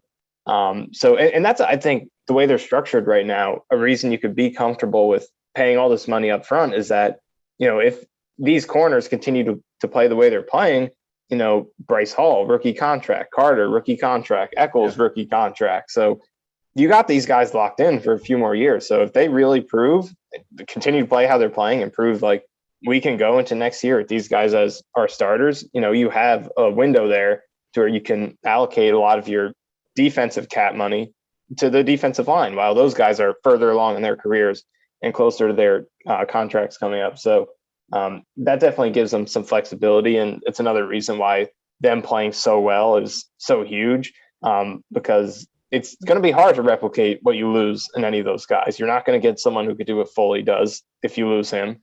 You're not going to get someone who could play the edge and 3-tech the way as JFM can do both. And there's just not many players as good as Quinton Williams. Obviously, he's not leaving, but that's just why you pay the cap money, because you have players who, you know, fit with your team and, you know, can produce at a level well above what the replacement level guy is going to do. So it's definitely worth, I think, allocating all that cap space, even if it's at the same position. You know, make sure that position stays one of the league's best, because Carl Lawson comes back next year. You add him into this unit. Yeah, and, you know, I was saying before the season that like this could be a top 2 to 3 pass rush with Carl Lawson in the mix, and now we're seeing that, you know, they're 5 to 7, whatever, without him, and clearly they can be if he is there. So I think it's definitely worth putting all that cap space up front. It is so funny to see some of the stuff in the chat now. Like Chris Turner said, Joey D masterclass last week. People hated him. I'm talking about, again, JFM, a waiver wire pickup. Who picked him up? Joe Douglas. We were just talking about Bryce Huff, a UDFA. Joe Douglas got him. You know, Bryce Hall, we're talking about before, could be a legitimate number one corner. Joe Douglas got him. So, yeah, there's moves we don't like. You know, a lot of people don't like Piron. A lot of people don't like Morgan. A lot of people don't like, Zuniga. You know, Becton got injured, but he was a legitimate near top 10 starting left tackle last year, you know? So, yeah, there's some moves that are bad, but look at Guidry. Look at Michael Carter II. Look at all these. Like, he's bringing in some players while considering that we have second most cap space in the league going into free agency next year. We're not even, it's not like we're the old teams of McCagnon where we're an old team with not a lot of cap space. Now we have a ton of cap space. And in terms of the snaps taken for the rookies, we're number one in the league. The youngest team in the league with a shit ton of cap space, with a shit ton of draft capital, high draft capital, and people are killing him for a young team being bad at the beginning of the year. And I'm not trying to, I'm not over the rainbow with the guy, but this is why the people who were last week saying fire the guy, I was like, you guys are crazy. You got to look at it realistically. And you can't just look at the record. You have to consider the situation, et cetera, what he came from with trying to rebuild from McCagnon's, shithole that he built here, So now we're all praising him. It is absolutely crazy. But in terms of people talk about the defensive line and signing them and, et cetera. Yeah, it's and where they were, Big Green asked. I don't know if I've seen Big Green in here, but what's up, Big Green? If this is your first time, you might have been in here before, but where would this unit be with Carl Lawson right now? Like, and with Carl Lawson, Kyle Smith and I went through it like position by position with a lot of the fronts. And we said the Jets defensive front, we thought it would be top 5. I think we ranked it like fourth in the league. And that was with Carl Lawson, with Vinny Curry. And then after that happened with the injuries, I said probably just about top 10, 9, 10-ish range. And that's underselling them because right now, the way they're producing, I would say 4 or 5 maybe, if not higher. And now you add Carl Lawson to this group. And I don't think it's hyperbole. I don't think I'm bullshitting. I don't think I'm being, fan goggles.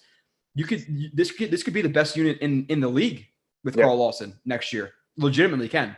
So that's super, super exciting. And again, we'll criticize the shit of the Jets. I criticize a lot of stuff. Trust me, people hate it, but let's not undersell how good this defensive front has been. And even the corners, like the defense, if I told you, hey, we're going to be let's just say that we're 10 in the league right now with Carl Lawson being out, with Jordan being out, with Maye being out, with Davis being out, you guys are telling me I'm absolutely crazy. So now you look at Ulbrich going forward, Salah going forward, continuing to build, continuing to hone in their system. Again, they're inexperienced in the system as well.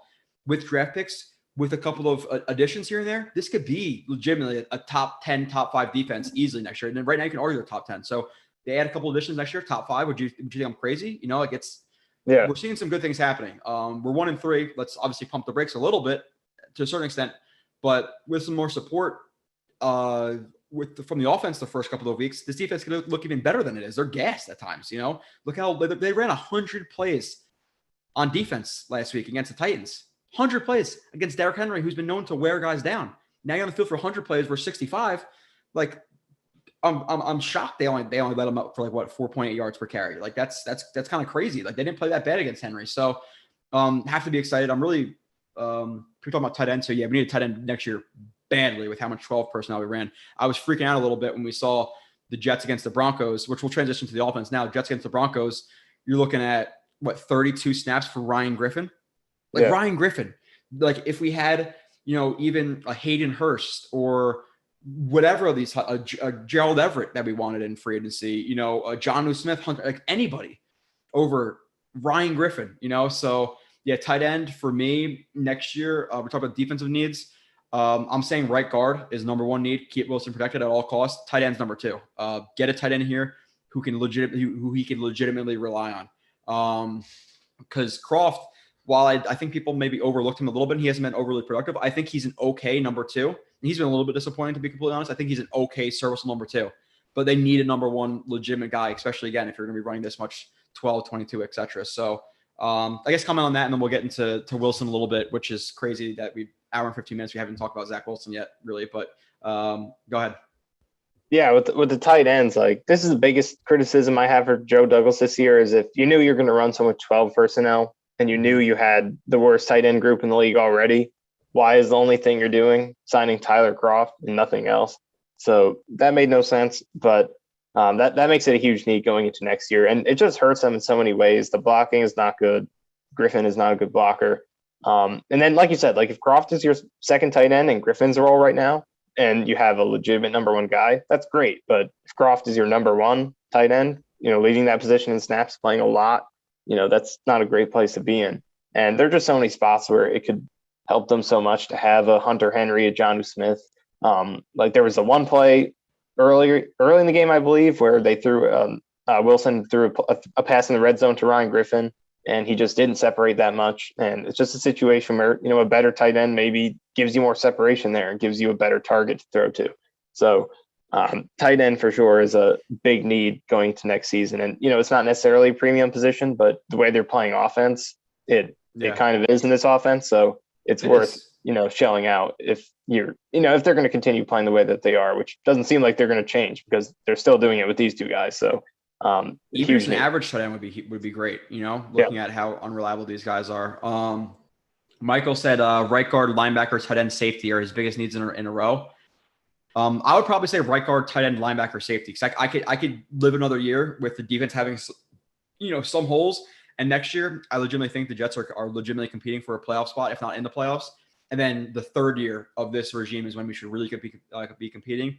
And then that's when you can address maybe another linebacker spot, whatever. But I would say right guard, tight end for me, because like I said, you're seeing a lot of tight end reps. You need some guy who's reliable in there. And I'm not even saying it has to be Darren Waller or Kittle or Kelsey or any one of these guys, but like even just an average starter is a lot different than seeing Ryan Griffin for 32 snaps a game. He's a guy who we thought would be cut, at this point. But that's what I'm saying. Like, be patient with Douglas. Like, people were going crazy, and Snoopy, who's been in the chat a lot recently, and I appreciate it. I know last week he was he was saying like Joe Douglas, like, get rid of the guy. Like, he hated him. Everybody hated him last week. Now we're like, all right, like here it comes. So this is why, while in moments of like grief and whatever, like the Jets are losing, just try to be as level-headed as you can and try to look at it from a 20,000 eye view or foot view, not eye view, because that'd be odd, 20,000 eyes. But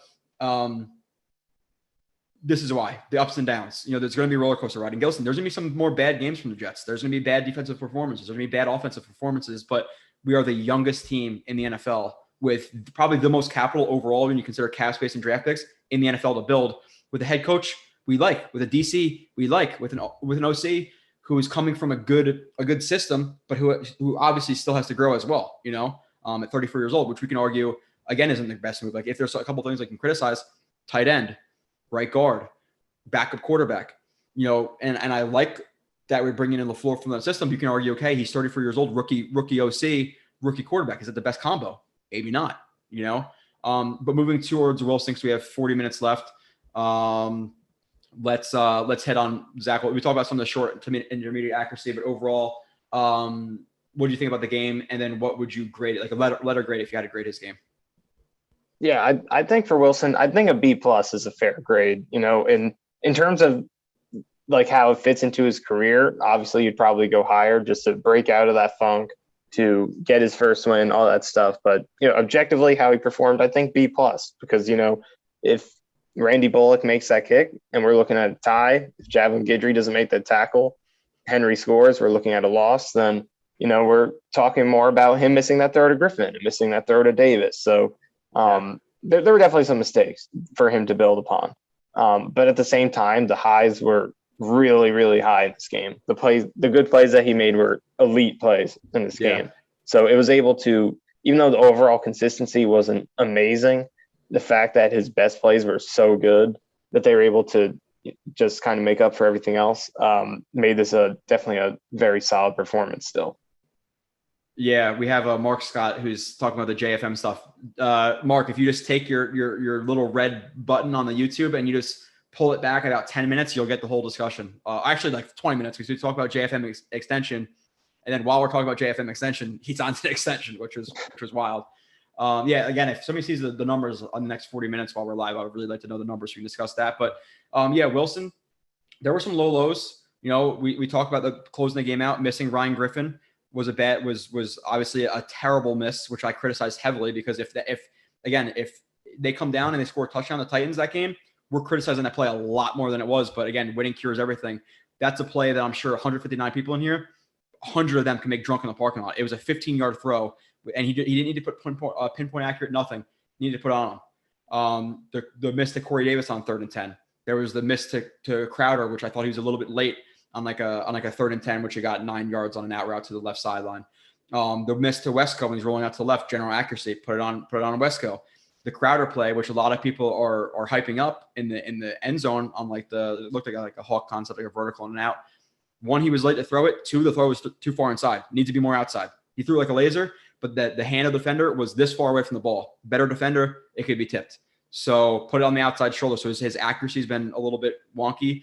And then even some decisions, like, again, great game. I give it probably like a B plus, like you said. The throw to Davis on the PI, there's another receiver on the sideline right there, wide open for a first down. The Cole play, which, again, not that wasn't that play, but the balls on him to throw that ball, you couldn't walk into a better spot. Great. Crowder was also open for a first down, so you could kind of look into that again. Just factored in the play, but then there was great plays. Obviously, Corey Davis, 57 yards in the air, sending them deep, money play.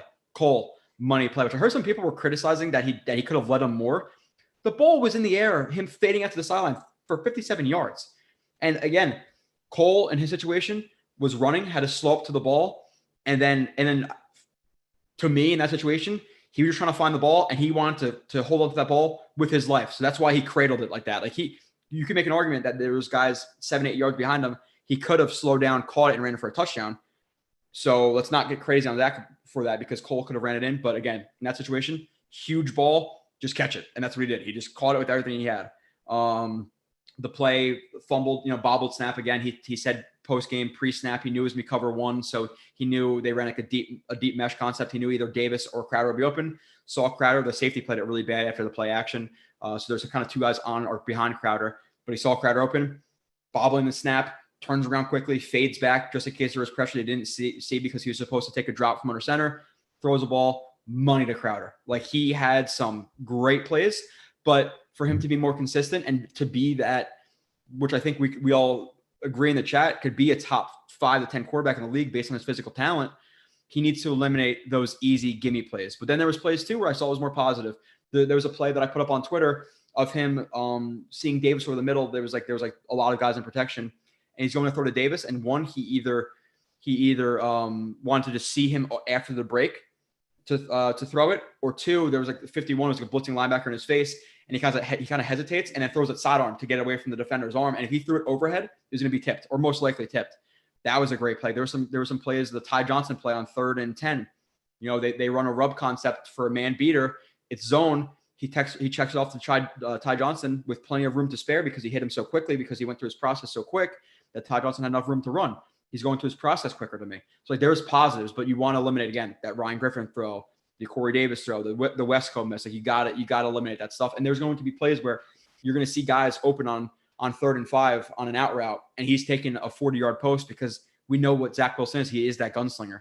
But this game, best game by far, you have to be really, really enthused. And just talking, and you can comment on whatever I said there too, Nanya. But with that being said, after comment on that, with those throws he made, again, not crow stepping, not fully loaded up into that throw. You're looking at a guy who could probably throw 65 yards, let's be honest, and he's just going to get stronger.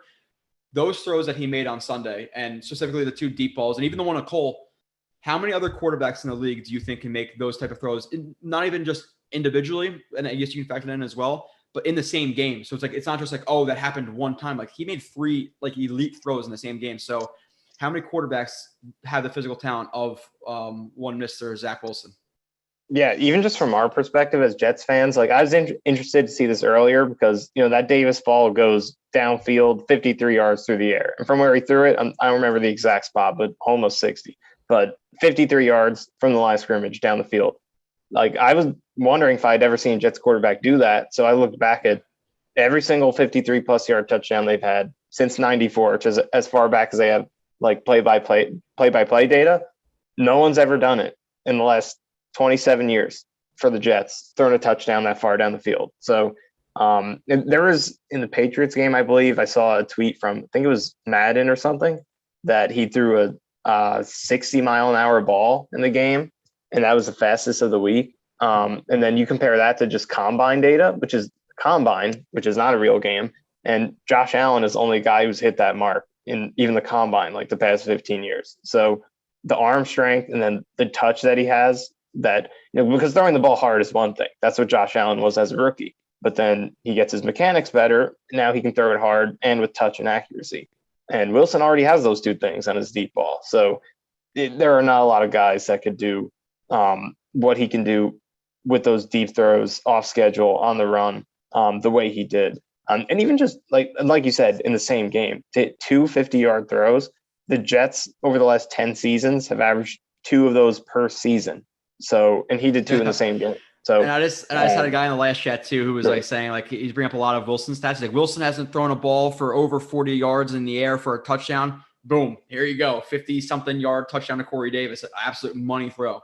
So, yeah, and then people are mentioning, I would probably say you have Aaron Rodgers, Josh Allen, Russell Wilson, Justin Herbert.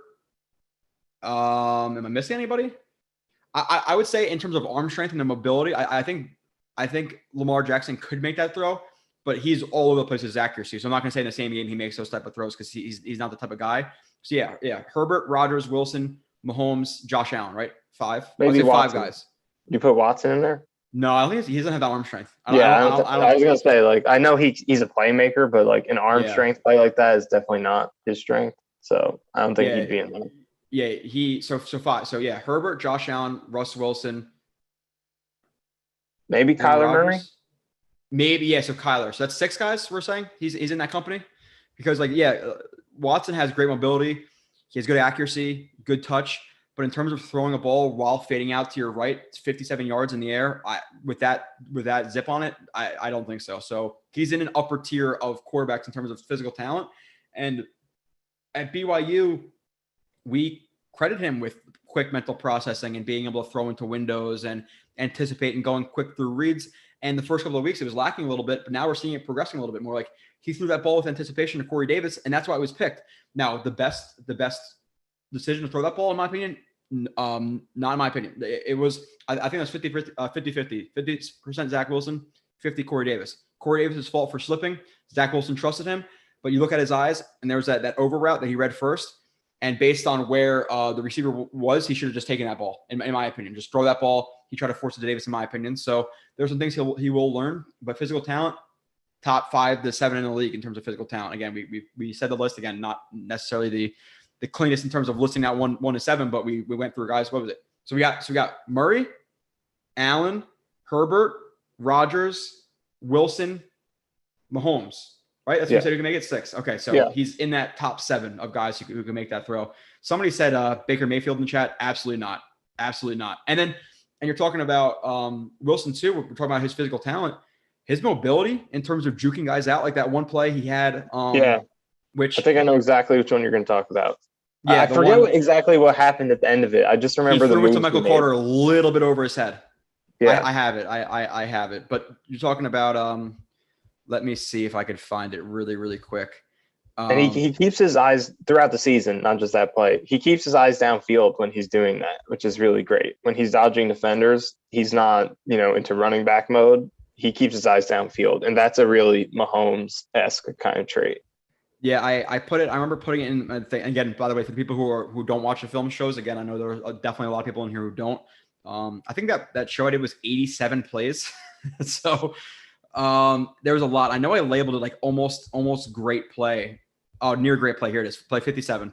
This is the play I was talking about. This is just about mobility. He puts it a touch too high, but I'm pretty sure this is the one I was talking about in terms of like him getting out of the pocket. Like gets out, pressure in his face, reverse pivot, another guy in his face, gets out of that, almost hits Davis or Michael Carter, which again, if he makes this throw, again, absurd, like in terms of his mobility here. And if he were to make this throw right past the defender's arms or a little bit past the defender's arms, he catches this. Now he runs for a first down. Now people are hyping up that, but because it was an inch too high or maybe Carter's an inch too short, you don't talk about it. But the mobility of this play is absurd from Zach Wilson. Now you pair that, with the arm strength, etc., with the mental processing that we've seen in spurts and we saw at BYU. Looking at a guy who could be a pretty damn good quarterback, So you have to be excited and just look at the first couple of weeks. Yes, the stats aren't the best. Look at his blocking a couple of those games. The New England game, 100% on him. But the Panthers game, the Broncos game, the blocking, receivers dropping pass after pass. This game, receivers slipping, like so many things were going against him. So the run game not being there for multiple games this year, he has to string along, be more consistent. But anything else you want to comment on Zach Wilson, or do we kind of hit everything? There's some more ways we can go. We can talk about Zach Wilson for probably 6 hours, but anything else you want to comment on? And sorry, again, I know there's a lot of people in the chat. Chat's blowing up. I can't hit everything. But Russell Wilson could make that pass to Cole. Yes, I think he could. There's not one better deep ball in the NFL than Russell Wilson. He puts amazing touch on it. Now, can Josh Allen, can Patrick Mahomes throw it farther than him? Yes, but in terms of who is hitting this 40-yard streak down the sideline? You could literally walk in. You couldn't walk into a better spot. Russell Wilson consistently has the best deep ball in the NFL. Now, you could argue maybe arm strength he can't get it there, and I still don't think so. But even if we're arguing little things, where I'm saying still Russell Wilson has elite arm talent. But yeah, he's still up there with 7 other guys or 6 other guys who could do that, and other than that, nobody else in the NFL. Not Jameis, not Baker, not any of these. Not Tua, obviously, or Mac Jones or Trevor Lawrence. Trevor Lawrence is not making that throw. Justin Fields, he has the ability to, but Justin Fields' accuracy to me was largely overrated, and I think he's throwing to a lot of open windows at Ohio State. So people always talk about Justin Fields is great, he's playing for Ohio State, but then you watch, just go on YouTube and watch his highlight plays. How many of his plays are he's throwing posts to guys with Chris Olave with 20 yards of room around him? So a lot of his throws are really easy. So consistently in a game, I don't think he's hitting those throws. To me, even though I would say his deep ball is better than Zach Wilson's consistently. So maybe you can argue him, but yeah, in terms of just the physical talent, great. But is there anything else you want to hit on with Mr. Zach Wilson? I think we covered most of them for now. No, Derek Carr's not making that throw. Stanley. Russell, let's see. What's up, Carmelo? You're late, Carmelo. You're usually in here. CD not in the movie. You can argue that, but I would have to look a little bit more. JFM the extension is awesome. Yeah, we talk about that a lot. We talked about the extension before the extension, then it happened, which there's still no numbers, which is frustrating. Kid in San Francisco, Trey Lance, I don't think so. JFM, yeah. Okay, so let's move on to the group that protects Zach Wilson. What did you think about the offensive line in this game, and how did the numbers bear out? Yeah, in pass protection, I think this was clearly their best game. Fant was pretty good. AVT had his best game. Still some Van Roten issues. But overall, this was definitely their best pass protection performance. And I wouldn't even say it was great. It was just, respectable to good. I think it was average. Yeah. Yeah. So there's still room to improve, but the run game definitely can improve. Other than the New England game where they looked great, there hasn't been a ton of running room in the other games, but in pass protection, this was definitely what I think you want to see from them. Realistically, with the talent that they have right now, still have a rookie in AVT. You have Van Roten, who's a very weak link. Becton's out. I think this is about the best you can hope for. It's a pretty good pass protection performance, not completely shut down, but good enough to get the job done. So step in the right direction there. Yeah, I've been able to find a few plays off the cuff here without having it queued up. I'm trying to find the AVT one where he trucked that guy somewhere in the red zone. But yeah, he's been playing great. Pass protection was good this game. The last couple of games, his run blocking has been really, really, really good from AVT. So that's a huge positive. I think Fant is okay. Moses has been okay. Obviously GVR. Listen, if your worst guy is giving up 3 pressures in a game, it's not a terrible game for the offensive line. They definitely need to work together more in terms of picking up stunts and depths and how long they carry a guy and what they expect of each other, because there are certain rules, again, with what I'm saying, and how long you carry a guy, how much you commit your upper body and your lower body to a picker or a penetrator or whatever it may be. And timing and depth. There are technical things they have to work on, but a lot of that too is feel with guys as well. Based on different looks and expecting things and smarts in terms of, okay, there's a 3-tech and a 4-tech and an edge. There's probably a game coming here, so let's be a little bit more aware. The one play GVR carried a little bit too much. He lunged a little bit late off the snap. There were some hiccups for sure. But I think this unit next year, which is going to be interesting, because I think right now you have Becton, you have AVT. Is McGovern going to be here next year? Are Moses or Fant going to be re-signed? GVR is not going to be here. So let's say GVR, it's a second round guy, whoever that may be. But now, do you have, Moses or Fan? Like it's an interesting group to discuss. But yeah, this game I thought was our best game. Running game, you want to see them improve a little bit, for sure. Tennessee's defensive front is solid, nothing to write home about, but still solid. I think they'll have a much better chance to run this week as long as they're not running towards Grady Jarrett. But moving on to let's go to running backs. What'd you think about those guys? You're just talking about the running game not really getting going, but running backs overall, and then like through the last couple of weeks.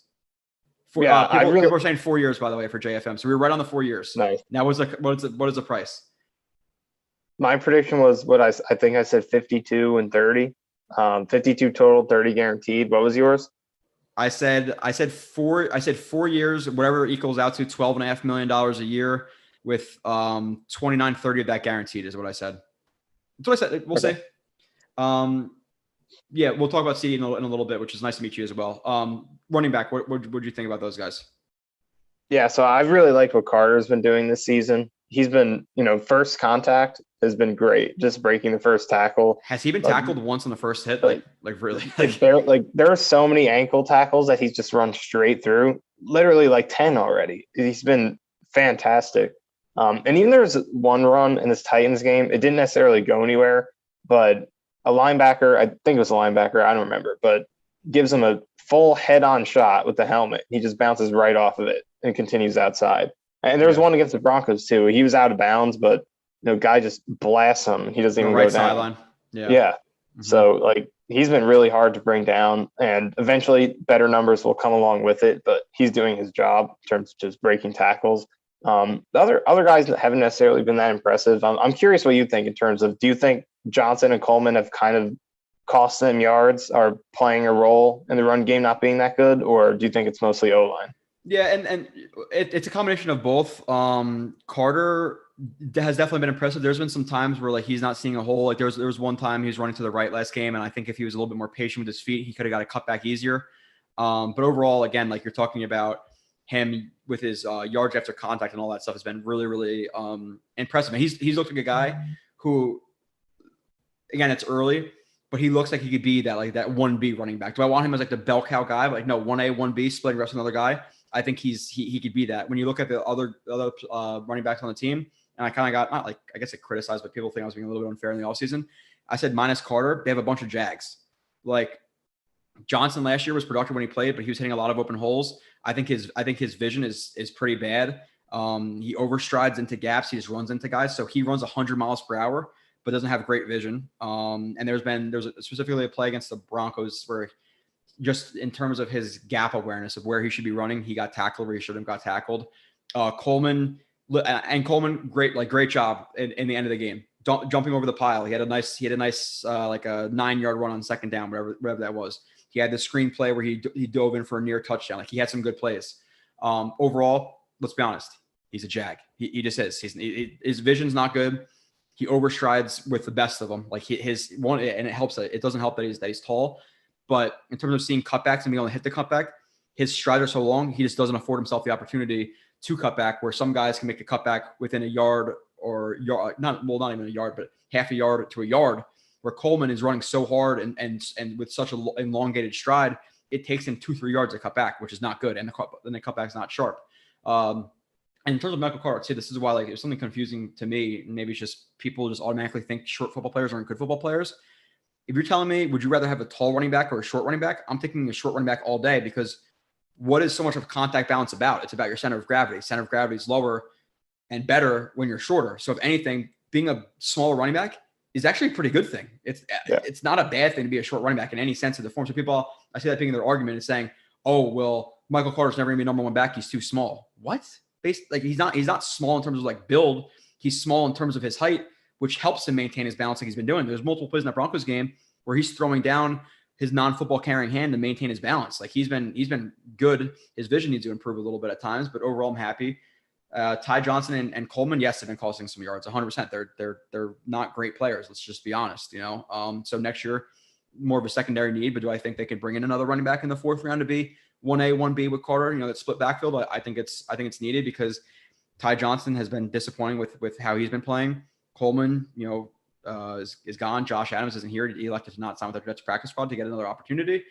And P. Ryan can't see the field, injured, but again, we think he could be a depth guy, but he's never going to be a number 1 or 2. 3 at best, I think in a best case scenario for him, which for a 4th round draft pick, not ideal, but wouldn't be terrible if he develops. But let's move into RTW. Commented on the last video too. He said, what the hell or what the F is a JAG? Stands for just another guy. That's all it means. Just another guy. So I say a JAG, just the most average, not even average, but like below average guy you'd forget about, wouldn't even really know about if he wasn't on your team. That's kind of what it means. He's just there, just another guy. Yeah. Like Ty Johnson, JAG to me. Like, yeah, he has some traits. He's, the power, the speed, the acceleration, all there, but there's a lot more that comes with playing football than just athleticism, and all of that stuff between the years. It's just not there. Can he develop? Sure. But as a number 2, I don't want him there. The depth guy next year, 3 or 4, fine, but not as a guy primary. But continue on. I'll address a little bit of the chat if I could get, again, there's a lot of stuff in here. Coleman's not the same guy he was with the Falcons. Even with the Falcons, he overshot. He was just more athletic, and it kind of afforded him some opportunities. Thinking about wide receiver room. Yeah, we're going to talk about that in a second too. Tight end. Let's hit tight end. Overall thoughts, not too much, right? Croft, a little bit disappointing in terms of blocking so far. I think he's been disappointing in blocking, while Griffin has been a little bit better of a blocker than we've expected, which kind of averages out. Wesco, I'm not sure exactly how many snaps he played, but when he was in, he had a couple of big blocks. Like, he had that one block on that wham play. And I think was that in the red zone, the wham run? I do remember that one. Yeah, actually, yeah, I think it was in the red zone.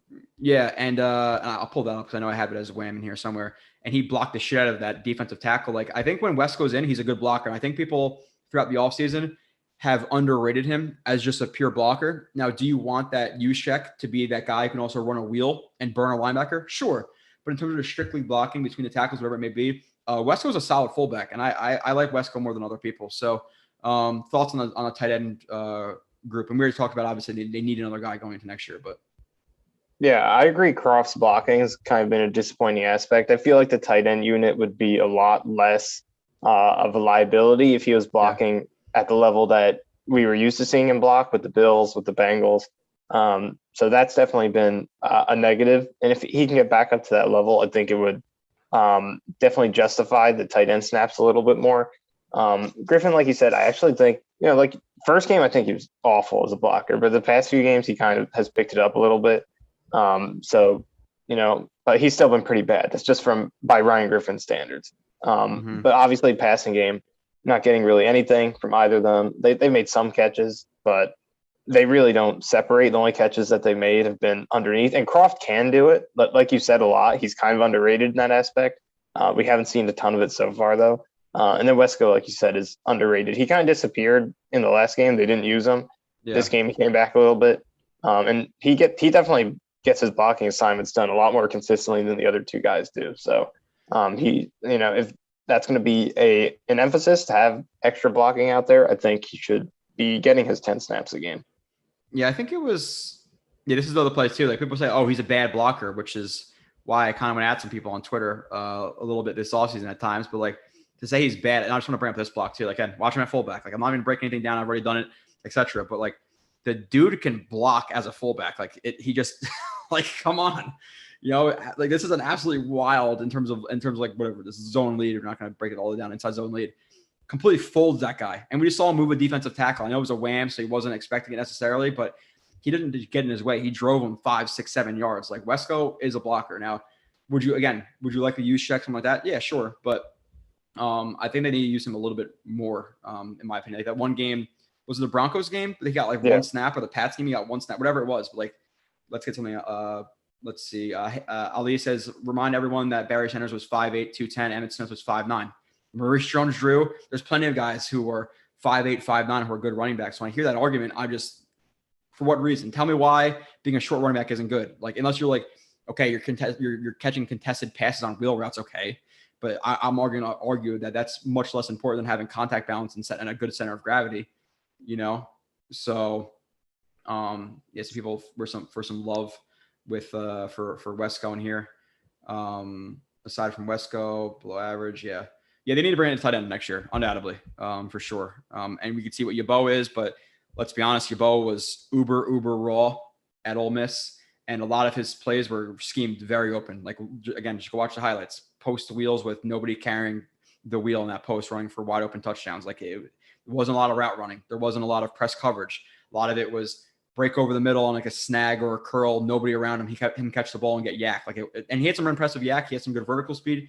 He has some good traits about him. He's not a hands catcher. I saw him alligator arm some balls. He drops some easy balls. There's a lot of development that needs to happen with Yeboah before he's considered for even a decent amount of playing time. But going into the receivers before we go into we have a couple of topics with the receivers, and then we get into the Falcons game a little bit, and then I'll try to hit a little bit of the chat, but I only have 15 minutes left. Do ABT want to be a wide receiver? Oh, okay. Yeah. So receiver group, what'd you think about them this game? Yeah. Starting with Corey Davis, it was absolutely huge to see him break out of that funk and make some plays to get back in his rhythm, because, 3 catches or 3 targets into this game, you're talking about him being on the road to 3 straight really disappointing games. He had the drop over the middle. He slips on a route to create an interception, and he finally makes a good play to get that touchdown drive going, but he fumbled the ball. Luckily, he was able to recover it. So not a good start at all, but he finally got back to his rhythm with the 30-yard catch and run he had on that one out. Obviously, the touchdown bomb, the great catch he made over the middle, which he high-pointed the ball. So we really started to see the Corey Davis that I think everyone wanted to see, that we saw against the Panthers. And hopefully, whatever it was, just mentally, he's got some confidence going and he could break out of that, because it really just snowballed. Like, he's not being able to make easy plays. So that, and like when you're like pressing, when you're a bad team, you're not creating a lot of offense. Like, and I'm not excusing any of it because it's still not acceptable, but like when you're not creating so much on offense and that big, like that catch is like not, you kind of press a little bit is what I'm trying to say. Like that catch means a lot. So you think about it a lot. Offense is not going, you're dropping some balls, but continue. Yeah. So that's hopefully something that he can break out of. Then that's not to say he'll put up 90 yards every single week, but hopefully just get to the point where he's not dropping easy passes anymore. And then Crowder coming back was huge impact. Just offers things that Barrios doesn't in the same role. And I think we saw that come into play here, to be active in the red zone, to make plays down the field, to be able to catch balls that I don't like. The touchdown he caught, I don't know if Barrios makes that catch behind him having to adjust back to the ball. So Crowder made a huge impact coming back. Keelan Cole obviously has been this type of deep threat throughout his career. Yeah. Saw it in this game. The improvisation on the deep bomb was great. The toe tap in overtime was great. So this is, I think, what you're hoping to see from this receiver group this year.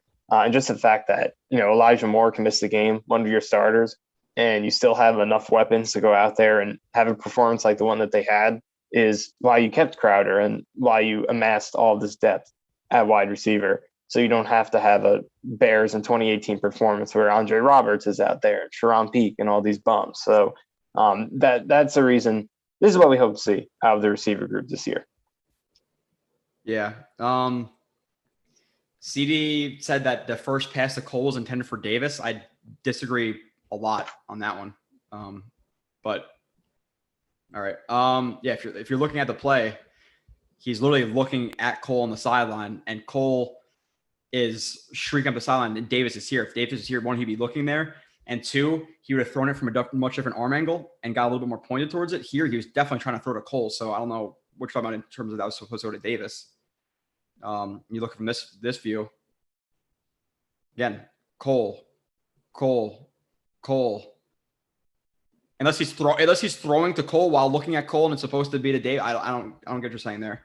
And somebody else in the chat brought up Darren Sproles too. Again, another short guy who's effective. Aaron Jones is 5'9". Yeah, it's stupid. It's a super argument. But yeah, Corey Davis, again, I thought he was pressing a little bit. And the thing is, like, to a certain extent, like, yeah, you want to examine kind of like new evidence. And I'll go through this quick because we have only 10 minutes left. You want to examine like new evidence, but for Cole, for Davis to be like body catching, dropping balls, and to be as inconsistent as he wasn't the norm with him. With the Titans, he was catching balls with his hands, attacking the ball, strong contested player. And the first couple of games of the Jets, he was struggling a lot, but I never thought it was going to continue for the whole season. There's absolutely no way. So good bounce back again, because you look at the slip. You're looking at, the fumble. You're looking at a lot of bad plays stacked up for him kind of in a row, minus a few plays here and there. And then obviously ends with four receptions, 111 yards, massive catch for that touchdown. He played well. Crowder. This is where people talk about, Berrios versus Crowder. Just because Berrios gets some catches means it's the same player as Crowder. Absolutely not. Route running, completely different. Understanding of defense is completely different. Consistency with his hands, completely different. Crowder's more shifty. Crowder's a better deep threat. I brought up that play last week against the Broncos or the Pats, where Barris was running an out cut and there's like a defender high and outside of him, and he just runs directly into the defender instead of undercutting it and getting to his spot. If you need to meet Wilson at a certain spot because that's where he's supposed to be, then undercut him and drift upfield. But he just ran right into the guy because that's where he's supposed to go. Like he's not a great route runner. So Crowder made a massive impact. Obviously, Mims had a few blocking plays, and Cole's a guy who we said we were pretty happy with as a 4, and he made a couple big plays. So with that all being said, just we only have a couple minutes left, so I'm rushing a little bit. 1, do you think Elijah Moore is going to kind of like start to break out a little bit this week? 2, I'm not really going to talk about too much about Mims. We've talked about that a lot, and nothing really changed last game. 2, with Crowder and Cole both being free agents next year, do you look to and somebody mentioned Fant before? I didn't mention like Fant re-sign. I'm talking about he has $10 million in cap space for no dead. They can cut him as easily as they can sign him, kind of. So that's a question that was bringing up before. But do you look to bring Crowder back? Listen, 28 years old, what can be 29, super reliable, top 10 slot receiver in the NFL, I would say, when he's on the field.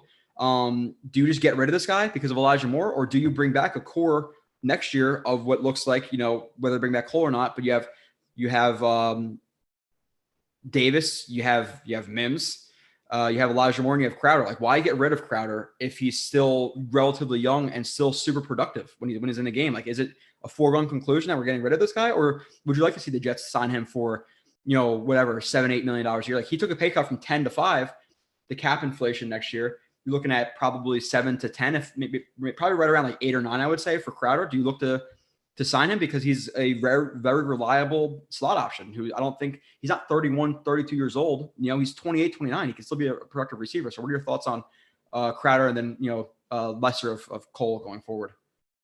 Yeah, I agree for sure. If he can continue to play at this level, I think it's definitely something that you explore because he, seemed like a great fit and fell right into the offense and had chemistry with Wilson right away. So for sure, he's not a guy who's an expendable piece. Like you said, I think he's a borderline top 10 pure slot receiver in the league when he's healthy. So for sure, you can bring him back. And in terms of Moore, I feel like, people have talked about putting him in the slot more often, which, I think they can be more creative with him, give him more design touches, like the ones that Berrios got in this game. I'd love to see Moore getting some of those. Mm-hmm. So I think there's more they could do with him, but he can last on the outside. He's getting open. I put up an article today. I put up 8 plays in which he was open and the ball just didn't come for various reasons, whether it was pass protection, Wilson just made a bad throw, or, Wilson just went somewhere else with the ball because an earlier read was open, but he's been open. And I think he can last as primarily an outside receiver, like he's been being used. So I think long-term you can absolutely operate with Davis, Moore, and Crowder as your starting 3. So it's just one game, so we'll see if Crowder can continue to play this way, if Moore can eventually get that production that we hope he gets. And I think he will get based on the route running that he's displayed so far. But yeah, Crowder long-term, definitely worth exploring if he keeps this up. Yeah, I think it's definitely a necessity. Like bring him back, and then Cole, we'll see next year. CD saying they broke at the same time, and Cole cut into the path of Davis. He was running an out, adjusted his route, is running vertical. Wilson's running to the sideline, looking at Cole the entire time, points his shoulder to Cole and throws. It's not like Zach Wilson dropped back, threw a ball that was 15 seconds in the air, and then Cole ran under it. He was looking at Cole and threw it to Cole in front of Cole. I don't get what that argument is there when he's looking at the guy he throws it to. Again, it's not like he just punted it and then Cole was like, "Oh, I'm running out. Oh, hold on, let me go find the ball." So that's a weird one, but it is what it is. We all have our own opinions. Moving on, 5 minutes. Atlanta Falcons. You don't do score predictions, right? I did on my show, and now that I did it pre Calvin Ridley injury. Could change a little bit, but you're looking at the number one weapon on their team. But what are your thoughts on the game? You know, offense versus defense, confidence, score-ish, if you want to give that. Yeah, I mean, the Falcons are – and they look at the Jets the same way, and it's warranted, but the Falcons are a bad team. They don't have a good defense. They got blown out by the Eagles, blown out by the Bucs. They barely beat the Giants. They lost to Washington on their own field. Their defense isn't good. They offensively are going to be without Ridley. They haven't even thrown the ball that well with him. Kyle Pitts hasn't done too much. Ridley's done less than he did last year. They're relying on Cordero Patterson, who's playing well, but I mean, at this stage, you know, if you get beat by Cordell Patterson, like that's your number one weapon. Come on. Yeah, and they don't run the ball at all. Their offensive line has, I mean, Matthews and Lindstrom are good, but Jalen Mayfield at guard has been pretty bad this year. So yeah, this is a bad team, and the Jets are probably going to be favored in this game. I mean, they could be. So I think the Falcons were -3 last time I checked, but that's without the Ridley injury. So really? I don't know if they're considering like. Because for home you get 3 points pretty much. Are they considering the London game a home game because it's technically a home game, or is it actually neutral field? Where if it's a neutral field, they would be picking Falcons -6 if it was in Atlanta, if they're considering London a neutral field, or you know what is it? But yeah, we're +3 right now, so they're favored. Yeah, that's surprising, but this is as winnable of a game as they'll get. Neutral field against a team that is missing probably its best player on offense. Has not been good this season. And obviously the Jets, we know they don't need to win games this season and that it's about evaluation. But if, you know, you can't ask for a better they will not get a better opportunity to win a game this season. So it's definitely a game that I would expect them to win. I think they will, but we'll see what happens. Yeah, for sure. You're talking about one of the most winnable games. Like the Bengals have been better. Like it's like the next. Again, a lot of stuff will change the next couple of weeks and months and whatever. But like this game, the Jaguars, the Texans game are probably the easiest 3 games they have left on the schedule. You're looking at a defense, which is one of the worst in the NFL, that allows 30 points a game. I'm not trying to steal Nani's thunder here, pulling out stats, but I think it's like 30. There you go. 32 points a game. They put a better Titans team last week, and if they hit on all their opportunities last week, they could put up 30 plus easy, you know, if they didn't miss on some of those, in my opinion. So you're playing one of the worst defenses in the NFL with not a lot of talent, minus Grady Jarrett, Deion Jones, and Oluwakan, the linebacker. But other than that, Eric Harris, like a bunch of nobodies on defense, to be completely honest. Atlanta right now has the worst point differential in the whole league, and they've played Philly, the Giants, and Washington. So as 3 quarters of their schedule, and they played Tampa Bay too. But with Eddie 28, they're a bad team. Eddie saying 28-10, Mike saying 28-20 Jets. We have a 35-20 Jets. Falcons are -2.5 right now. But yeah, you're looking at one of the worst defenses in the league. Not a good run defense, which you should be able to get the ground game going this week, which will even open up Michael Ford more. Which his game plan last week, like there was more creativity. You saw the one same action, fake inside zone jet sweep that they ran. The next play, they ran the same jet action inside zone, and they handed it off to the running back that time. So there's more creativity. There's more motion. The one play call on 3rd down, I'm not going to kill it, to be honest, because a lot of those plays, like people are like, oh, run up the middle. And if they don't get it, they're going to say, why did you run up the middle? And then if we ran up the middle, people would say, oh, well, why not do like a play action, a little tight end leak out? There's always easy touchdowns on that. Tight end blocks. He stays in line to block. He gets a little bit tripped up. He's late to get out of the break, and there's no option for Wilson to throw the ball. But if he blocked, it got it cleanly, and now he's wide open, because if you looked at the play, it looked like he would have been open, but he got hung up. Now people are like, oh my God, great play call. He faked everybody out, and now Croft was wide open for a touchdown. So like people are, again, whatever happens, the result, they're going to say they wanted the opposite thing. You know what I'm saying? Because if they dive at the middle, they didn't make it, people are going to criticize it, undoubtedly. But then people after saying, should have dove. Now Wilson on that situation obviously needs to throw the ball away. Looking back on it, we took a field goal, and thank God, because they missed a field goal later in the game. But yeah, he needs to throw it away. But moving on with that, yeah, they should be able to get the ground game going. They're missing Ridley, so now their main threat, again, a rookie tight end who has not been targeted much, but still a threat. Even if he is a good tight end, you're looking at a tight end and Cordell Patterson, who's like a gadget guy. If that's what's going to beat you on this defense, which will this defense take a drop? You know, will they average out a little bit? Maybe, but this is by far the worst. I say skill. No, well, maybe the Patriots too, but the Patriots are coached by a good coach. But this is one of the worst teams they've played in terms of overall talent on both sides of the ball. So I think the defense should be able to hold up. Matt Ryan, you're looking at a defensive line that is creating a ton of pressure versus an immobile quarterback. A defense that can't hold anybody on their side of the ball. I'm pretty faithful in the Jets, and I would say this is a game like we were saying, we want the Jets to compete. I think that was last week, us Jets fans. Me personally now, they lose this game, I will be disappointed. I'm not going to say it. I am very hopeful the Jets walk in. I have to be careful with my words as jinxes are real. I'm very hopeful the Jets walk into the bye week at 2-3. We spoke the JFM extension into existence, so maybe we can do a win as well. We need to start talking about Quentin Williams extensions and stuff in here then too. But 31-10 or 31-12, another 31-12 to 24-21 from RTW. Stephen saying 28-17 with a 24-10. Look at the positivity after 1 week. I know this is the worst team, but I think if we had another game like we thought we might have at the beginning of the Titans game, people would be predicting us to get blown out. But again, immobile quarterback, bad O-line, not a lot of targets, bad defense. This is a bad team we're playing. So let's get the win.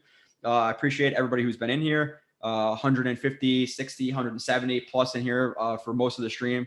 Awesome to interact with you guys. Again, I apologize. Somebody said trap game. Round of good, whatever. Let's get some turnovers, by the way. But I'm sorry for not getting to every chat again. We have a lot to talk about. A ton of people in here, so I apologize if I didn't get to your stuff. You could always ask me, after or whatever. But appreciate everybody in here. Nania, any last words for the chat?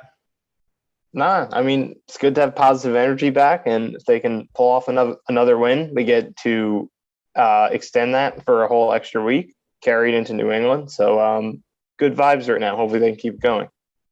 Yeah, again, appreciate everybody. I'll be back next week with Kyle Smith talking about the Atlanta Falcons game. We will see you guys then. Enjoy Sunday nice and early. Which, by the way, really, really quickly, I forgot about this point. I think the whole time difference thing is overrated. Just a guy who works midnights, people talk like, that 6-hour difference is really going to kill those guys. You have like multiple days to adjust to it. People are a little bit soft. It's not. I don't think it's as bad as you think it is. Maybe some jet lag, but come on. But nonetheless, appreciate you guys, and I will see you in a couple days. Go check out the film review. Enjoy Sunday.